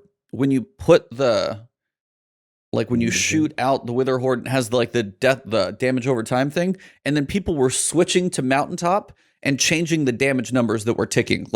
Those are a couple of those things where you're dude, the game's complicated, guys. Give them a break sometimes. It is absolutely. Whether it's made whether it's it is spaghetti code or not, some of those things show how oddly made that some of the stuff has to be for it just to work. Oh, absolutely. It's so many guns with so many unique properties and how they interact with the world and everything like that. Again, like you were saying before, it's just like we have to give them credit. You know what I'm saying? Like these are a lot of systems. It's not an all you got to do situation. Because I hate there's a lot of we as gamers sometimes we tend to be armchair developers, and it's just like because to us it's simple. To us it's just I switch to this gun and I shoot it. It's like Bungie. To make that happen, it takes departments of people. Facts. Well, it's like, and the fact that it doesn't break it only breaks as much as it does. Right. Like, and that doesn't happen often when you take other games that come out and have like, oh, we had a patch that came out that fixed 1,000 bugs. I'm not going to name the game, but if you know what I'm talking about, and it's just like, we have issues in Destiny. It's not perfect, but their list of like known issues is like 7 or 8, and they're usually somewhat entrenched as opposed to nothing works. And you're like, this game barely should probably work as it is. Right. Yeah, no, absolutely. Because again, it's all these different systems on top of each other. And being that they're so creative and they're so out of the box with a lot of these weapons and the properties of armor and stuff like that, it's all these different systems. And they have to make sure that when they introduce more new things, how these variables and stuff interact. But yeah, I agree. But yeah, I saw that. Did we get the face thing yet? Or No, the fact that faces are changing up hadn't got there. That was the last piece. Sure. So you get the face. Well, you get 2 things with face.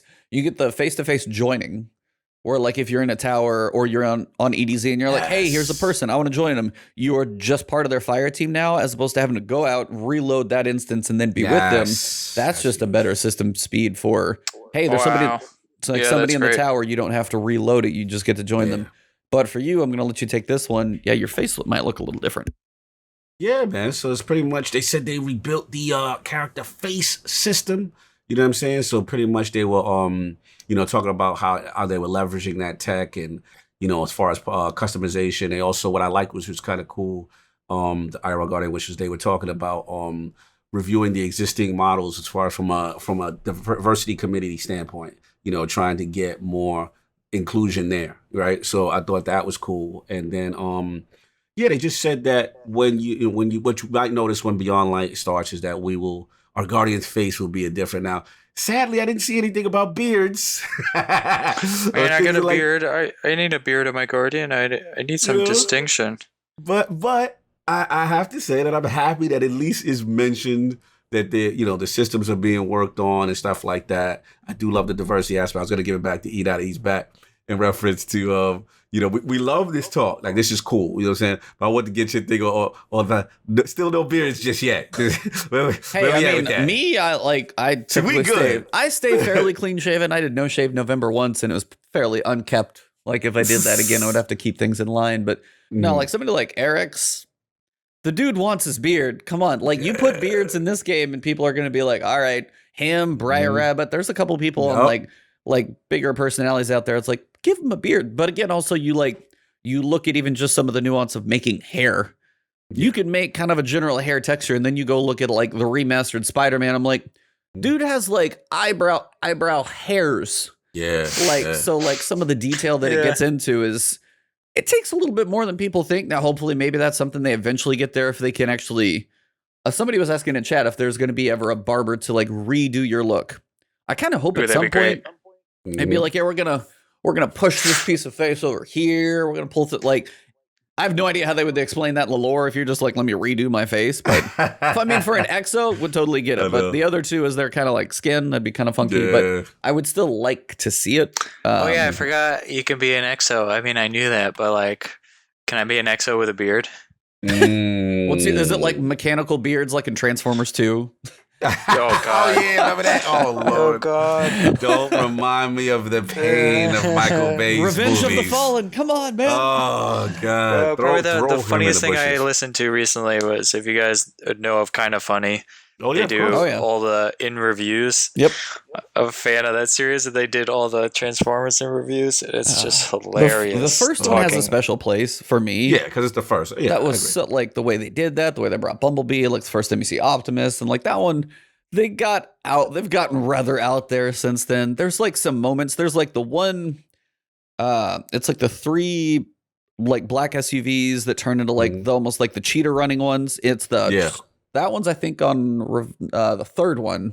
I really like that chase scene because it's got the Ferrari, it's got the Camaro, and those three. It's like I always love those just for the effects of the scenes. Right. But yeah, when it comes to like, it's been huge giants. Those are for like, ooh, pretty explosions. That's not for the first one. I did enjoy though. But yeah, after that, 2 was probably the worst. I will say, like two was a big fall off, and 3 was a little better. But yeah, they've been. Don't get me started with Michael Bay. Don't get me started. You go to those movies to kick back, look at bright explosions and popcorn in your face. I mean, those those are popcorn flicks. Anyway, I salute I believe the homie, what's his name? I think it's Travis Knight. Whoever did Bumblebee. If you're just the one off of him. Yeah, if that was good. That one was solid. If you're a G1 fan, like I'm an old school G1 Transformers guy. And that to me was more of the essence, you know what I'm saying, kind of thing. But yeah, I agree. I was a Beast Wars kid, man. Oh yeah, Beast Wars guy. Okay. Yeah, I thought that was so cool. Salute to the Beast Wars. You know what I'm saying? You already know. Shout out to Moose. See my G1s. Throw G1s up in there like that G1 Transformer talk. That's what I'm talking about. What else we got you in this? But that's most of like the background stuff. On just like when we're getting a new download. Things are going to look fresher. I mean, if you go like different lighting and things. So it's like all the people, everybody's like, oh, new engine. And it was nice to see them for one, shut that down on Twitter. Yeah. And two, just the fact that they are still able to do a lot within, the confines of their current engine. And that's the thing. It's like you take the shooting in Destiny, it is built to feel as good as it does in this system that they have. Like you try and go put that in Unreal 4, it's probably not going to be there, or it would take them so much work if it's not worth it. Oh, that's a good point. You've always made that point. Respect it. Yeah, you don't know how that thing, I was going to say, a quick run through on the emblems. I want the movie of the week emblem because that one is fire. That's the orange one. That one looks really cool. You got the artist, you got the fashion show. Bunchy Bounty's not bad, kind of Guardian Games-ish, but Guardian Games, I just like the full banner of the movie of the week. You got like it almost looks like orange Star Trek with like the stuff on the walls, and you got like the head and like the silk for the movie. I have an idea for a movie of the week that I want to do. It's just like it's going to take me a long time to put it together. Then you got the Mentors, the Ninjas, and the Shields. Shout out to one shield that's probably in our chat. That's definitely going to be Ares. That's like the moderators and stuff like that. The ninjas are the people who are like the forum moderators go in and like clean stuff up and keep the comments clean. And the mentors are ones that are out there trying to guide everybody. So they're trying to take care of their own, which is good. And of course, it's on Game Pass. Can't say that one enough. That like, I mean, as of what was it last week on the 22nd or something like that? It's like Game Pass has Forsaken. Has Shadowkeep. I mean, and Destiny 1 was already, and Destiny 2 was already free. So I mean, you got 3 years of content. If you haven't played in a minute, you can jump in for free. And Beyond Light, November 10th. Yeah. November 10th, Xbox Series X. Boot that thing up, man. Yeah, man. What's cool is a lot of Guardians or people are like, yo, I'm gonna get back into it, man. Cog, what's going on? So I'm like, here's my friend Ivantis. I've been pointing. I'm like, hey, he does the content here. You're like, I just play and I talk about Xbox over here. I just run my mouth at the campfire. I was like, but he actually can help you. So we're gonna, push them his way. I still like the comments that I get occasionally are usually those type. It's like, here's the leveling, like the guide from 750 to 1060 for the season. I still get people, hey, I'm new or I haven't played in a while. Thank you for clearing this stuff up. I'm like, those are the ones I'm like, I always wonder if the time that I put into some of those are worth it. And then those comments, even if it's just like one more person coming in and feeling comfortable to start the game, I'm like, that's why those are there. So I'm like, I'm happy to see that still getting work. Such a lane for you because at the end of the day, there's so many people when they boot up Destiny and they haven't played in so long, some even since D1, and they get to that director and they get to that list and they still don't know. They're overwhelmed. They don't know where they should start. That seems to be the consistent thing. So, it's going to be a lot of kindergartens coming through the Xbox ecosystem with Game Pass. Bring them in, man. Yeah, that's man. Awesome. We got to help them out because they are interested. They're touching on Shadowkeep and Forsaken now. And like I said, with Beyond Light, it's going to be even crazy to have that, with the launch of the Series X as well. So get ready, E. I'm sending them your way. Hey, I gotta get my video together. I just gotta get my feet wet to know. It's like I have an idea. We're gonna go up to like 1260 power level or whatever that 1260, 1210. I can't remember. I'd have to go look at some of the infusion stuff, but Like, I mean, we know we're going to go up in a power level, but we don't know. There's so much we don't know. I was actually on the filler last night with it was another podcast, and we were just talking about like the state of Destiny and how many people are playing it right now. Most of the podcast wasn't, which was interesting just because we are in this lull right now. But also it's like, we've said this on this podcast and I brought it up there. It's like, we're 6 years into this franchise. Some of this stuff is running a little long in the tooth. I mean, you see people like preparing like currencies and like stocking up on bounties, and they said they were going to try and change the leveling system. We're 6 weeks out and we don't have a clue what that's going to be like. Right. Still plenty of time. Oh, and it's like, there's a lot. No, tell them, James, tell them. And it's like, and I know they're going to trickle that stuff out, but it's like, I would like to see them when it comes to the raid race. Like when you re-download the game and you log into Beyond Light, you don't have like 50 bounties stocked up from Iron Banner and other things. I want them to like clean slate this stuff, but that means they also need to tell people fairly soon on some of those things. Whether it's like, hey, if they're going to give us like different quests and strikes and storyline and things are going to function a different way, like we can jump in and know that. But the preparation that a lot of people do, I'm probably not going to, just because I'd much rather take my time and enjoy what's there. But either way, it's like that type of stuff. We need. Some people are going to be really pissed if you're like, oh, by the way, we're going Operation Clean Sweep on your bounties. Yeah, I think I can't imagine that they see people like hoard bounties and engrams and they'll be like, yeah, that's what we wanted. Like that's what I'm saying. It's got to be a system issue. And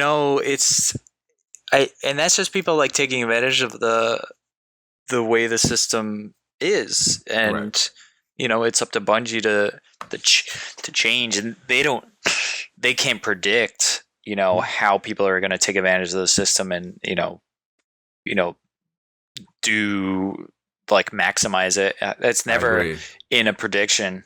I agree, but I like that they're changing it up. No, I agree. To E's point, shout out to Kevin in the chat too. Like, I've never been a fan. Like the new content comes out, and no disrespect to any content creator. Look, if you know the system and you know how to beat it, I dudes are gonna do what they're gonna do, right? But at the end of the day, it's like, to me, it's like so sacrilegious to sit there and be like, oh, okay, let me get all these bounties. I have like 30 bounties for the new content, and then you literally launch the day one of new content, and you're like, click.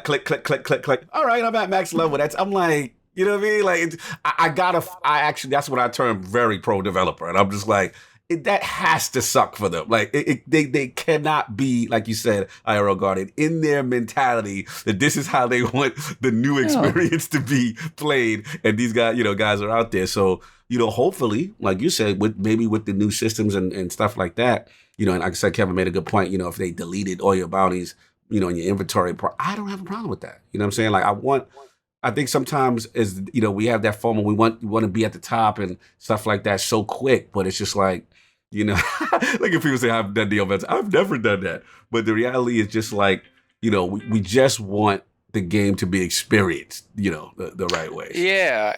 I even kind of miss like grinding grinding guns a little bit. Yeah, like, we actually, our last guest, we were talking about that too. Like, he was talking about it like a weapon mastery, but it's like you used to have to level up your weapon. You'd spend some time with it, unlock the perks. And I don't know, there's something long and hard about that, but there's also something, just have at it, guys. I can't even hit you with a pause. It was so funny. I was going to hit you with a pause, but it was so funny. I was like, I got to let him rock with that one. I got to let him rock. I realized what I said. I was like, I'm just going to keep going. As soon as you said it, just all the way in there. Literally. Just but go on, there's something, Now there's something grindy. I know. The sword saved me. There's something grindy about it, but it also just adds like a different experience. Like you can't hoard anything in that process, if it's not tied to material, or maybe like the material is tied to in a certain way that you can't, grind it out and farm it. Yeah, it's farming. I feel like farming is a thing that's just inherent with RPGs, or MMORPGs, and that'll never, not go away. But I think Bungie's in a special place with their game to like reinvent things because no one's doing it like they do it. Like Marvel's Avengers is probably the only game that's similar to it currently. I know The Division and Anthem for those fans out there, but so long we knew thee. I know. Yeah, whenever that comes back, I'm pulling for it. I'm pulling for a next gen refresh. Next gen Anthem 2.0. Well, at least it won't make your PlayStation fly away. Yeah, that thing. Man. Like Anthem was not optimized much at all. It was either trying too much with the hardware that was available, but even I've been so spoiled by Destiny's port to PC that it like you turned it on and it was like butter smooth. Mm-hmm. Yeah. I was like, and you play other games, you're like, hey, how's this play on like PlayStation 4? It's like they all have their quirks, but it's like, man, Destiny has run smooth for and that's the thing is like when I keep saying, it's like Destiny there's probably so many things on a technical level when they're like, please let it work. And it's like, and it runs as smooth as it does most of the time. That's always kind of what's impressive. It's definitely a fantastic port. But yeah, it's like the system piece, as you're saying, is like, while it runs good, if we're getting tired of the same stuff, like that's why we're hoping if this is like a soft Destiny 3 with the, I can't even think. What the hell's the expansion coming? Oh, Beyond Light. Yeah, Beyond Light. Yeah, with Beyond Light. Big giant brain fart there. If that's like a soft Destiny 3, I think we're still kind of hopeful as we do have 6 weeks that there are some substantial changes coming with this one, hopefully. Yeah. What's not getting substantial changes is Festival of the Lost. Yeah, so Ava's back. The masks are back. The Haunted Forest is back. We know all of those are returning. Which in and of itself isn't bad, and honestly, I didn't expect anything different. Because Festival of the Lost, as it's still in the season, we got the delay. I didn't expect this to be a brand new festival. Now, the fact that this was supposed to launch during Beyond Light begs the question of, were you still going to be able to boot this up from the tower or the director and just go into the Infinite Forest? Like, the Infinite Forest would still be in the game, hidden somewhere, even though Mercury's leaving. Technically doesn't exist, Yeah, I was like, so it's like the fact that it got delayed, there's all big speculation as to why, but the fact that it got delayed makes this okay, because if the Infinite Forest was accessible after Beyond Light, that would be a little weird. So this is maybe a blessing in disguise. I'm not entirely sure.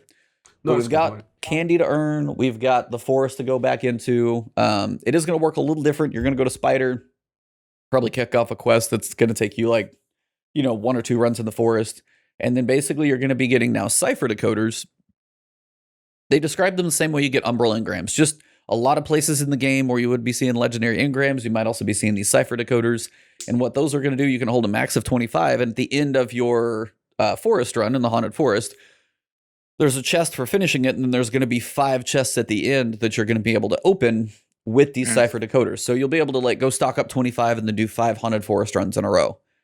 And those are going to be holding quite a few different things between... We've got the 2 weapons, so the Braytech werewolf, I think it is, and then I cannot remember the other weapon.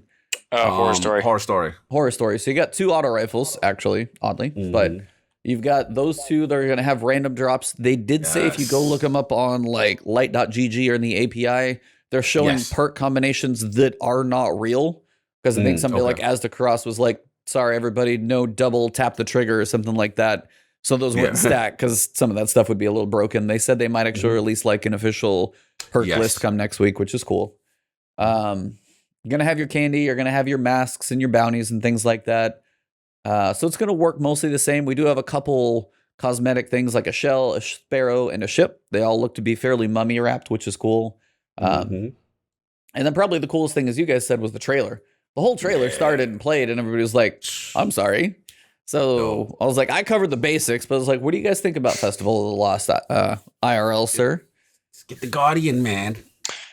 It's my favorite event for sure. There's obviously things that I don't like about it, but overall, it's definitely the best. Like they overhauled the tower, they got the spooky music and the sound effects, and then just like the vibe is like spooky season. I'm all for it, and I love the Haunted Forest. And actually it'll be interesting because you said it's obviously coming out before Beyond Light.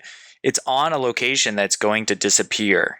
Yes. So what they do with that going forward, and I I kind of wish they changed the location. This is what, our third time going into it? Yeah. Or even if you want to say fourth, because there was like that spring event that took us to the revelry, and we've been in here a lot. Yeah, I know it's like a repeatable. It's a cool idea, but I hoped something different about it would come in, or like maybe the way you go through it changes. Right. I'm excited to get the Braytech AR because I never got it the first time around. Me too. Yeah. I love the new. Do we know if it's armor or is it cosmetics? So hold on, I was going to say I've got the list right here. So you've got legendary gear, which I would imagine just anything and probably whatever armor pool it can drop. You've got the 2 auto rifles, masks, festival shaders. Those are what can come from the caches. That's what they list out there. Now, I will say for those of you who are listening to this now, and if you guys get the audio before Tuesday, if you've already got Braytech Werewolf and Horror Story, people on Twitter seem to be saying, I heard this one other place and saw it again today as I was looking, pull those from collections and stick them in your vault. Because potentially, if the new ones are random rolls, you're not going to be able to pull them from collections, because anything with random, you can't pull from collections. And some of these have pretty good rolls in the first place on them. Like, they're pretty decent god rolls for what they are. So if you have these in your collection now, pull one of each out, put them in your vault, and don't touch them, because you may be able to get different or better, god rolls from the random rolls, but the ones that they come with are solid. And if you can pull them now, you should potentially be able to also use them as well. What about the sunsetting aspect on those old ones, though? Like, what? See, that I don't know, honestly. Like, I haven't logged into the game to check, but I know people have been saying, like, literally, like Tassie had one up this morning as well, just saying pull these out of collection. So I'll trust me, I'll look into it this weekend. I'll probably put up a video or something as soon as I know. But potentially with that coming, if the perks on those are still good, which I think both of them were decent. Like, I think Braytech was better than Horror Story. But if they have like rolls that you won't be able to get, potentially get them now and throw them in there, so you at least got something good. Yeah, I mean, for me, I'm sorry, IRL Gotti. Like, I've never been the greatest. Yeah, it's all good, man. No disrespect, brother. I love you, though. It's all good. It's all good. It's just not always been there. But I will say this: for this particular one, the trailer was so fire that I was like, you know what? I'm kind of into it. And it's just like, it was one of those things that, me and E have talked about. We looked at the roadmap. We knew the delay was coming. We see what's on the roadmap, and I see Festival of the Lost. I'm like, oh, Lord, we ain't going to have a lot to do. It's going to be a slow season until Beyond Light come out. But I have to admit, I mean, I am surprisingly looking forward to this. I haven't logged in a while. So the music got me rocking. They got a lot of stuff. I to your point, I did wish there was some slight change as far as the Infinite Forest hologram. But to E's point, it does make sense because it still hasn't gone away yet. So it kind of fits now that it's there. Yeah, it's like it's the last time potentially we're going in there. So the last hurrah for the Infinite. So I thought that was cool. Yeah, I agree. I thought that was cool. And then for me, I thought I would never get a chance to get my Horror Story and all that stuff, Braytech back, because, when I went over from Xbox to PC, I started over. I didn't bring my over because I've been playing PC so long at that time. So I need to get Horror Story back. I had all that stuff, so it'd be cool to get into it. Shout out to Scene Free for being messy. He said, "Cog, you're looking forward to it until you got to log in and play." I feel you. I feel you, brother. But it's just like, it came at the perfect time for me. I've been on a little bit of a hiatus from Destiny. Log in real quick, jump in Infinite Forest. See now, E, did they say? Where did I feel like I read they said we were getting ornaments? We getting ornaments or anything in this? It's just no. Those you're gonna have armor ornaments, and those are those 3 sets. So if you go to the main page, you've got what looks to be a Frankenstein Titan. Yes. I'm guessing it's a feel of a like kind of werewolfish because it's got kind of the fur and like the kind of wolf looking mask on the hunter. I don't know what the cloak's gonna look like. The Warlock is. I like the Warlock actually because it looks like old school, like 1800s, like Dracula. Yeah, Dracula. Like it looks like Transylvania Dracula. You got like the little frilly chest. You got like the suit coat. You got the like. I will say, I think like the Frankenstein might look cool, but I think the Warlock's it looks clean, man. I feel you. I mean, okay, continue. No, that was it. Like, so yeah, those are all going to be likely the way, or those are probably going to be Eververse ornaments. Would be my guess. Now, I haven't seen officially if we're going to be able to earn them or not, but my guess those are going to be Eververse ornaments for this event. Okay, so these are ornaments. Okay, well, first of all, yeah, if that's pretty cool. I think the hunt is shining right now. Hunt is just okay. Like I love. I think that I've been jealous of Hunters the last two kind of weapon ornaments and armor sets. They've been out here moving, man. Well, I will agree. At first, you know how I am about Warlock mask. So I wasn't feeling the mask at first. But then when I saw what the aesthetic, they was going for the vampire look, and I'm like, okay, with the pristine and my Philly, I'm like, okay. He's old school dapper look, man. He's looking That's the good. count. That's the count right there. Yep. You know what I'm saying? So I'm like, okay, I can get my little, by Dracula on now. I gotta talk. We gotta have a talk, man. Have a talk. This is now 2 events probably in a row where the Titan. I don't know what's going on. I mean, it's like you got the chains, bro? You got like it literally looks like pieces of armor, like hodgepodge, like welded together. It's Frankenstein, is what it is my guess. But I kind of dig it. I was like, it could be cool, but like from what I'm seeing, I think the other 2 are better. I would say it would be like he got the bronze medal of anything. Yeah, clearly, it's we get to that. But what was that other event?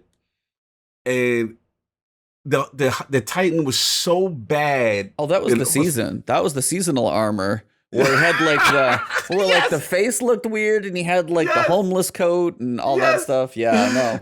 Lately, Titans ain't been hitting it with. I don't know what's going on with the RT with Titans lately, but I was just like, damn, like the hunter. Well, I'm like, all right, let's see what the Titan doing. I'm just like, okay, zombified Titan. Okay. Like, it just didn't hit hard. But I just thought it was funny. I just thought it was to bring it up. But now, I mean, look, spooky season, have a little fun. You knock this out. We go and do a couple runs in the Infinite Forest. And, just take it for what it is. But I'm more excited than I thought I would be when this was announced. Looks like there's going to be some cool emotes maybe with this one. You got the rocking with the guitar and stuff. They said there's a 1-inch punch finisher. That one will be silver only. So they did say that. Oh, yeah. IRL Guardian is about that. My eyes are completely raised up. Yes. I got his attention. That woke him up. So yeah, that one will potentially be just that. I think that's the only thing that's silver only. So some will be bright dust, some will be silver, and that's why I guess where the ornaments probably fall.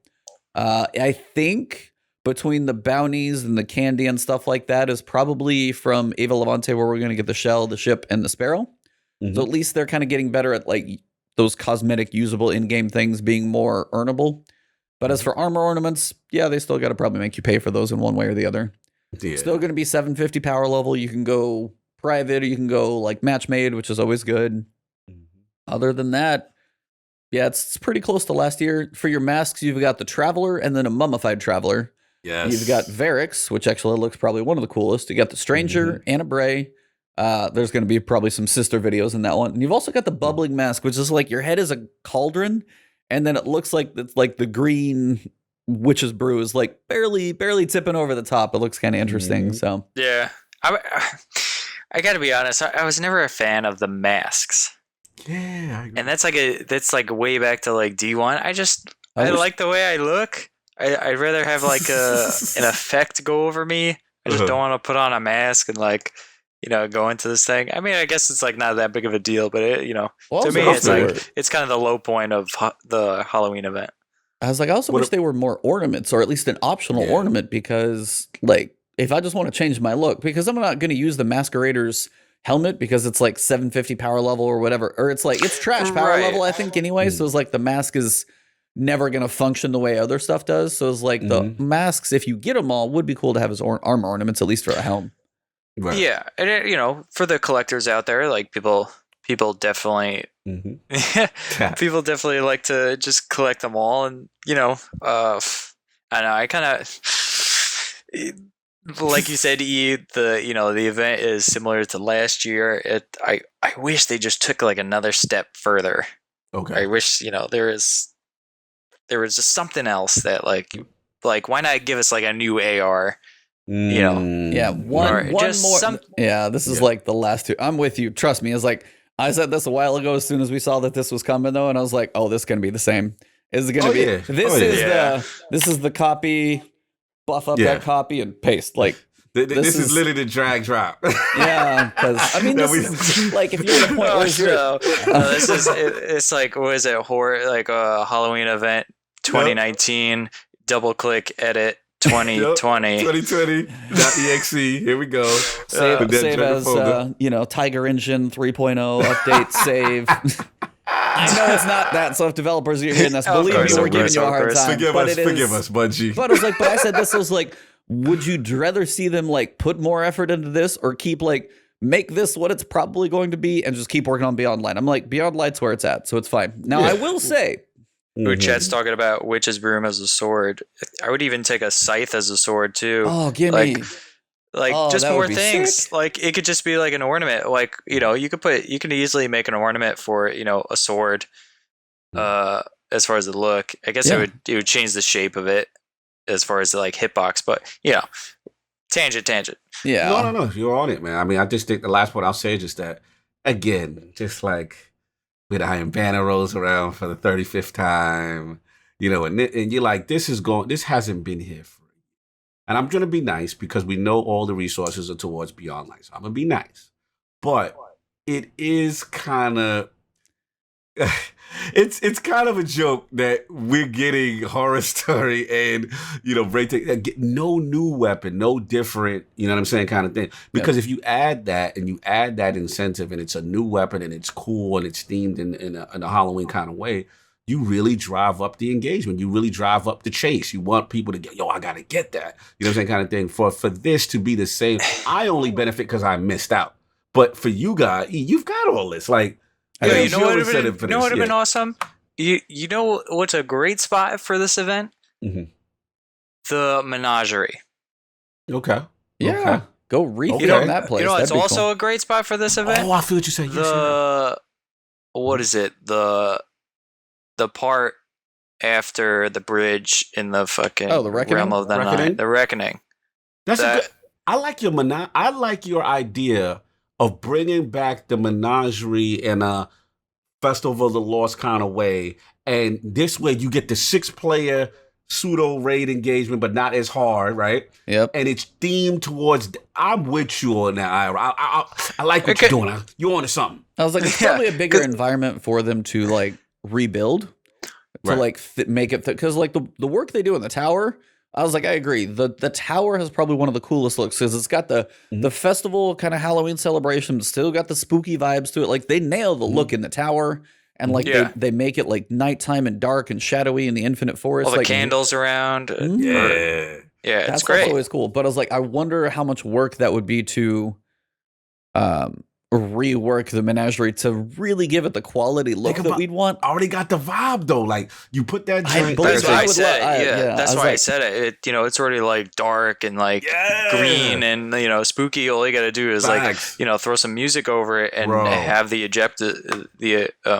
objectives like different. And I even forgot it was 6-player because most of the seasonal events are only 3-player. But you all put it on a place for the director. We'll see.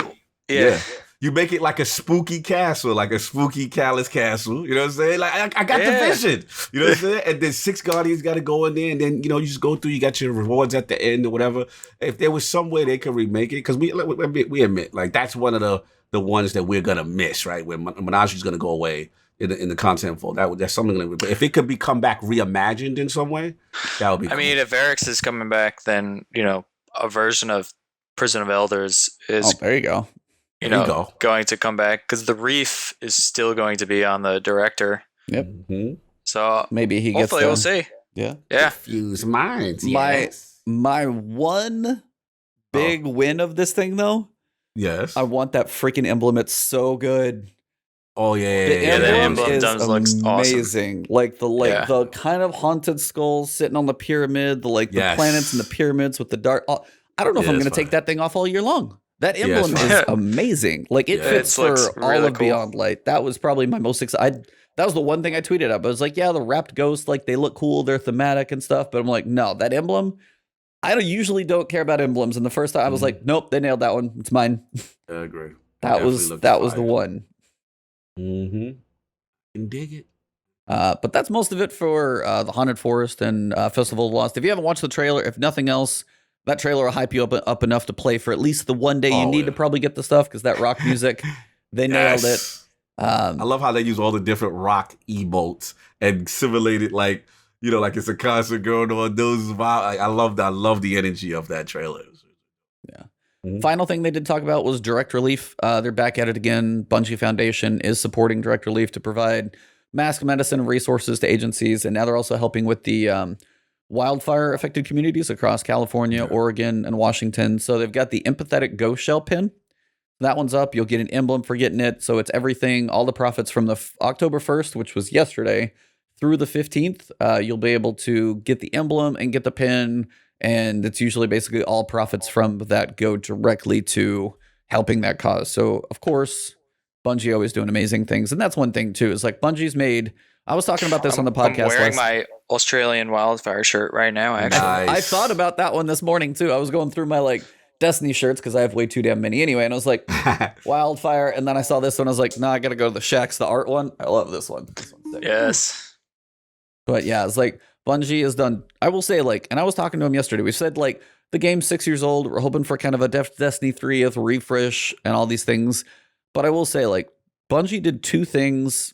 One, Bungie is an amazing, company in itself. And we've seen, their stand up for, the rights that they've fought for, this year, especially the work that they do, the foundation and all of those things have been amazing. And then the other thing is, it is the community that they made in this game has been, they couldn't have intentionally tried to make this community, but now that it's there, it's like nothing else. And those are two I will say is while I made yesterday, I felt like we were down on the game for about 2 hours in the podcast. I was talking about, because we're talking about where we're at right now, why we're not playing, and what are all the things we want worked on. But in the end, I'm sitting there with 6 really cool people on that podcast, sitting here with all of you guys this morning in chat, talking to you with IRL.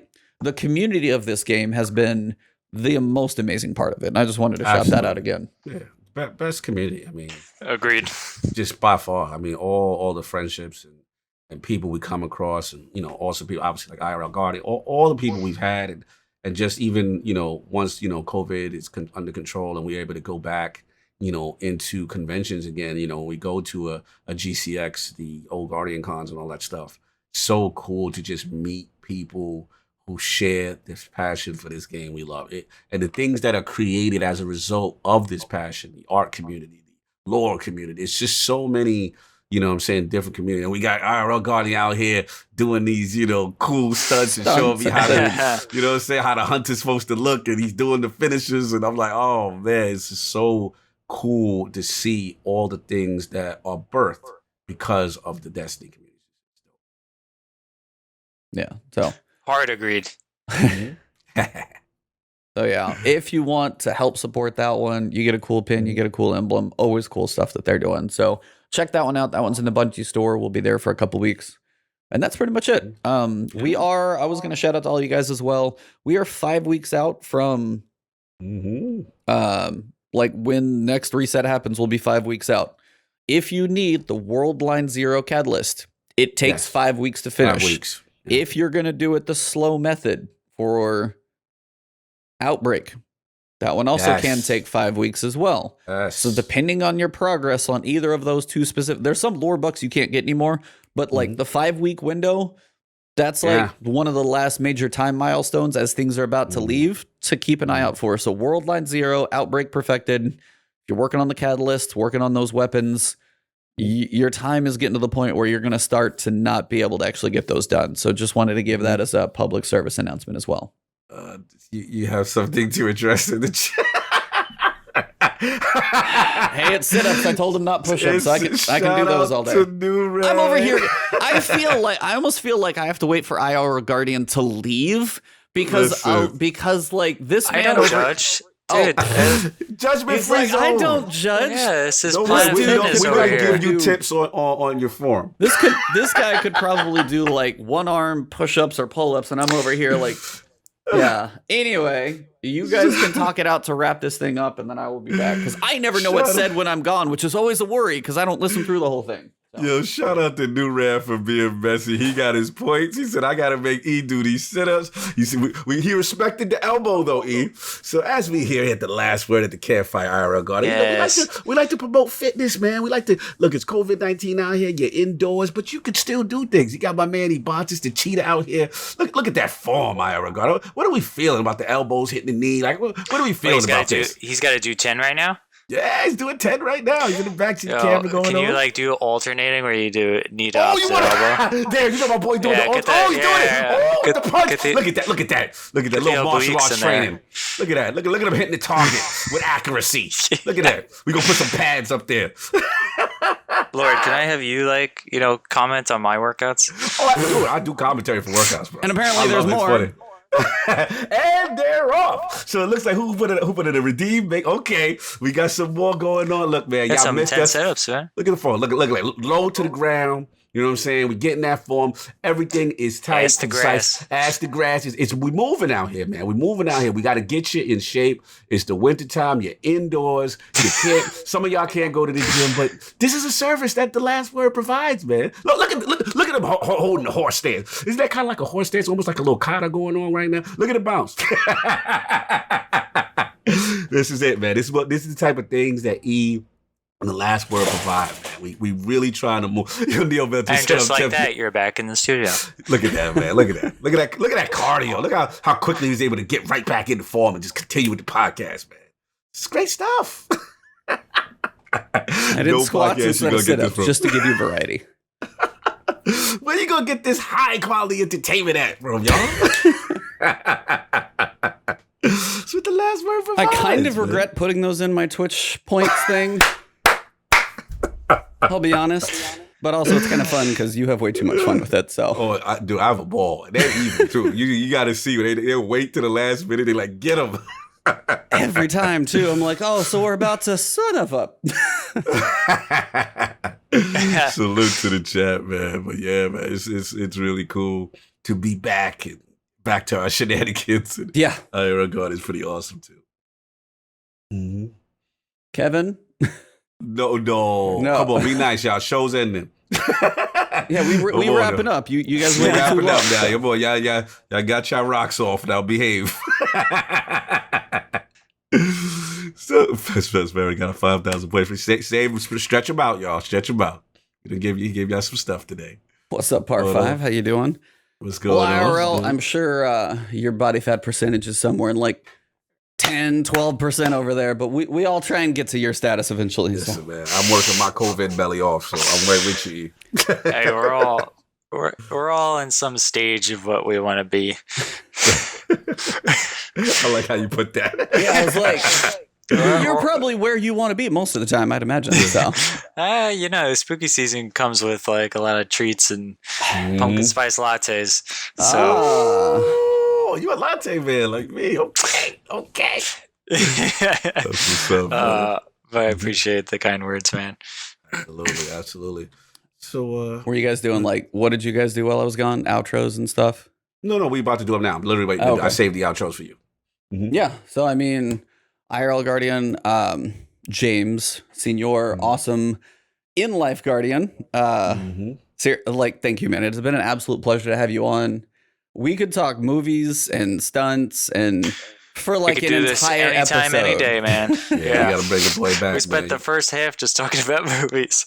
I could do that the whole time. So I was like, no, it's like my love of movies is way too big. So the fact that you work in the industry and then you're talking about stuff and I'm like, hey, how about Tom Cruise? You're like, oh, dude, he's a beast. I'm like, oh man, just so many cool things. So, but at this time, it's yours. So tell them where to find you, how to support you, where to look for you. If you got any upcoming movies you can't talk about, tell them where to let you know. Tell them whatever you can and you want. The platform is yours, man. We just want to make more people know that you're an awesome guy. Don't worry about those NDAs either. Oh, in that case, he's like, I need you to censor the entire thing. Yeah, my audio just cuts out and you don't hear from me ever. You can find me on Twitter, IRL_Guardian, on Instagram, IRL Guardian, on YouTube, IRL Guardian. And today I just released a new video that I haven't done so in quite some time. Hoping to try to find some time, get back to it, but sometimes life rearranges your priorities, and that's what I've been doing. And yeah. Nice.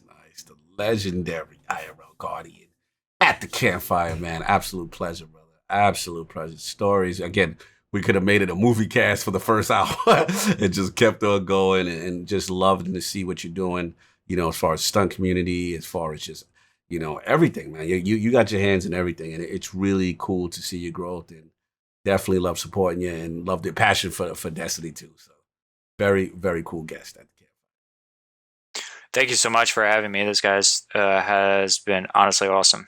You guys are super rad to talk to, and we could have made this a movie podcast easily. Easily. Hey, it just makes it that much more fun. So if we got that much to talk about, it's like, you like movies? Oh, you have a wall of movies? Oh, okay. Yeah, we're good. Just not going to stop. I think we're good. Absolutely. Cognito, sir, what do you got coming? You're back from all your travels and everything out there in the world. So what do you got coming up, man? Yeah, I mean, first of all, again, shout out to IRL. This is dope. Good to be back podcasting with you, E. It's been a minute, so we missed a week or whatever. Yep. Mm-hmm. So, it's just good. And then, obviously, with me, just back from vacation. And then this week, obviously, shout out to everyone who sent some wishes and stuff to Mom. We're just, checking on her and making sure she's okay. I'm actually going to head out there, check on her again. But doing podcasts and gaming has actually been a good distraction, you know what I'm saying? A positive thing to get my mind going off any of the negativity or that type of stuff. So, man, this Sunday, you already know, ILP will be returning. No special guests, just back with the Lords, man. Just back with the Lords, talking about what's going on in the gaming industry. That will be Sunday, 11 a.m. Eastern on the iLord Podcast YouTube channel and Twitch channels. So come check us out. We will be there. And I believe... we got some stuff to talk about. We'll try to talk about some save data stuff and next gen stuff. We'll get that going. And then I believe King David will be dropping a new King of Statues. So if you're into the statue community, you're into Marvel and DC, these high priced figures that King always has, that does a fantastic job, please check that out. And also, last but not least, please thank you for the support. LordsOfGaming.net, man. Really been, man, I'm so proud of these guys. What a tremendous team. This is the website, LordsOfGaming.net, y'all. Check it out. Please go there. I love the support. One of our riders actually got picked up by a bigger entity, and he's moving on. So we kind of like we almost like the collegiate level before we get to the stepping stone. You're like, don't leave us. Like, collegiate level, bro. So one of our boys made it to the majors, man. We only been in existence for a year. And shout out to Jared, Rage Virus. He's been killing it with the guides, killing it for us. And he got a legit job, so salute to him. I said, don't get too Hollywood on us. You know what I'm saying? Don't forget us so you can't. Every so often, he's got to do a freelance for you every now and then now. Got to do a little freelance for us, you know what I'm saying? Show some love back, But salute, LordsOfGaming.net, by the gamers, for the gamers, amazing community, a lot of good opinion pieces and editorials. Check that out. And yeah, man. And of course, it's good to be doing that last word again. You know what I'm saying? One of the most underrated podcasts, Destiny podcast, if I must say so myself. But I appreciate y'all, man. The chat, it's always good to see you guys. It's amazing. I have so much fun doing the show with Ian. It felt good to be back. So yeah, it felt weird being off last week. I'll be honest, man. It was just like stuff like the weather came. I feel like I was cheating on you. I wasn't supposed to. Yeah, you were doing other stuff. You were up there hanging out with like much bigger, fancier people than me. So no, cheat away. Stop. Come on now. Our relationship don't change. I feel hurt, man. I've been cheated on. We need to talk. You out there with Cole Eastman. What's going on? Yeah, I know. I was like, you up there with big name boys. I was like, man, my schmuck butt down here is just like. Nah. Cheat is always love, brother. You always love. You know how we do. Nah, but for both of you guys, seriously, first, guys, for Cognito, send all the love to family, to his mom. Seriously, like anything in family comes first. So I'm just happy he's able to jump in this morning. And thank you guys all for being chat, having fun in here, chatting up with us. I know this one was like half a movie podcast, but every so often we got to break the mold here. And with IRL, couldn't have been a better one with, man, this guy doing stunts and all the info. Love to get some behind the scenes, some inside baseball and stuff like that is always cool to get. For me, you guys know what's going on. For what's coming up, I know October is going to be somewhat quiet. November is going to be insane. with all the games coming between Godfall, Demon Souls, Spider-Man, which looks glorious, by the way, with the new remaster. Oh, yeah. And then, of course, Beyond Light. So somewhere in there's about 5 games I want to play, and you guys will probably see me streaming. And if I'm not streaming and making a video, I'm probably offline making a video or sleeping. I'm not going to do much else during that time. So you guys know where to find me. In the interim, I'm still trying to decide what I want to. There's like enough time for me to probably knock out one more game. I'm trying to figure out what I want to kind of fill the space in, whether it be like Horizon or Death Stranding. Kind of one big one would be fun. But other than that, it's Twitch, Twitter, YouTube. It's Ebontis everywhere. But the big one is IRL. Sir James, thank you very much for coming, man. It's been an absolute honor to get you on here. And it was a blast talking to you because obviously we felt like we had to move on. It's always a good thing when you have to stop talking because that just means you're having too much fun. Exactly. Yeah, thanks for having me, guys. This has been a blast for sure. Likewise, brother. Well, for today, guys, thank you guys. Chat, I'm going to send you guys over to Lulu. She's an awesome Destiny streamer. She's working on this morning quite a few things. He got kicked. Oh, there you go. He's back. Yeah, you were frozen. I got I got it right here at the tail end. I always have to get one drop, apparently. Yeah. So I get my one little frame hiccup, like the internet goes like, boop. So I'm back. So we'll try this again. But I'm going to send you guys over to iLulu. She's awesome. She's a Destiny streamer. So we're going to go say hello to her after this. So don't leave chat so we can go send the Destiny community some love. But for episode 122, it's October 2nd, guys. We are going to be just about 5 weeks away from Beyond Light. So start counting down the days, get that vacation in there. And for this episode, it has been the last word.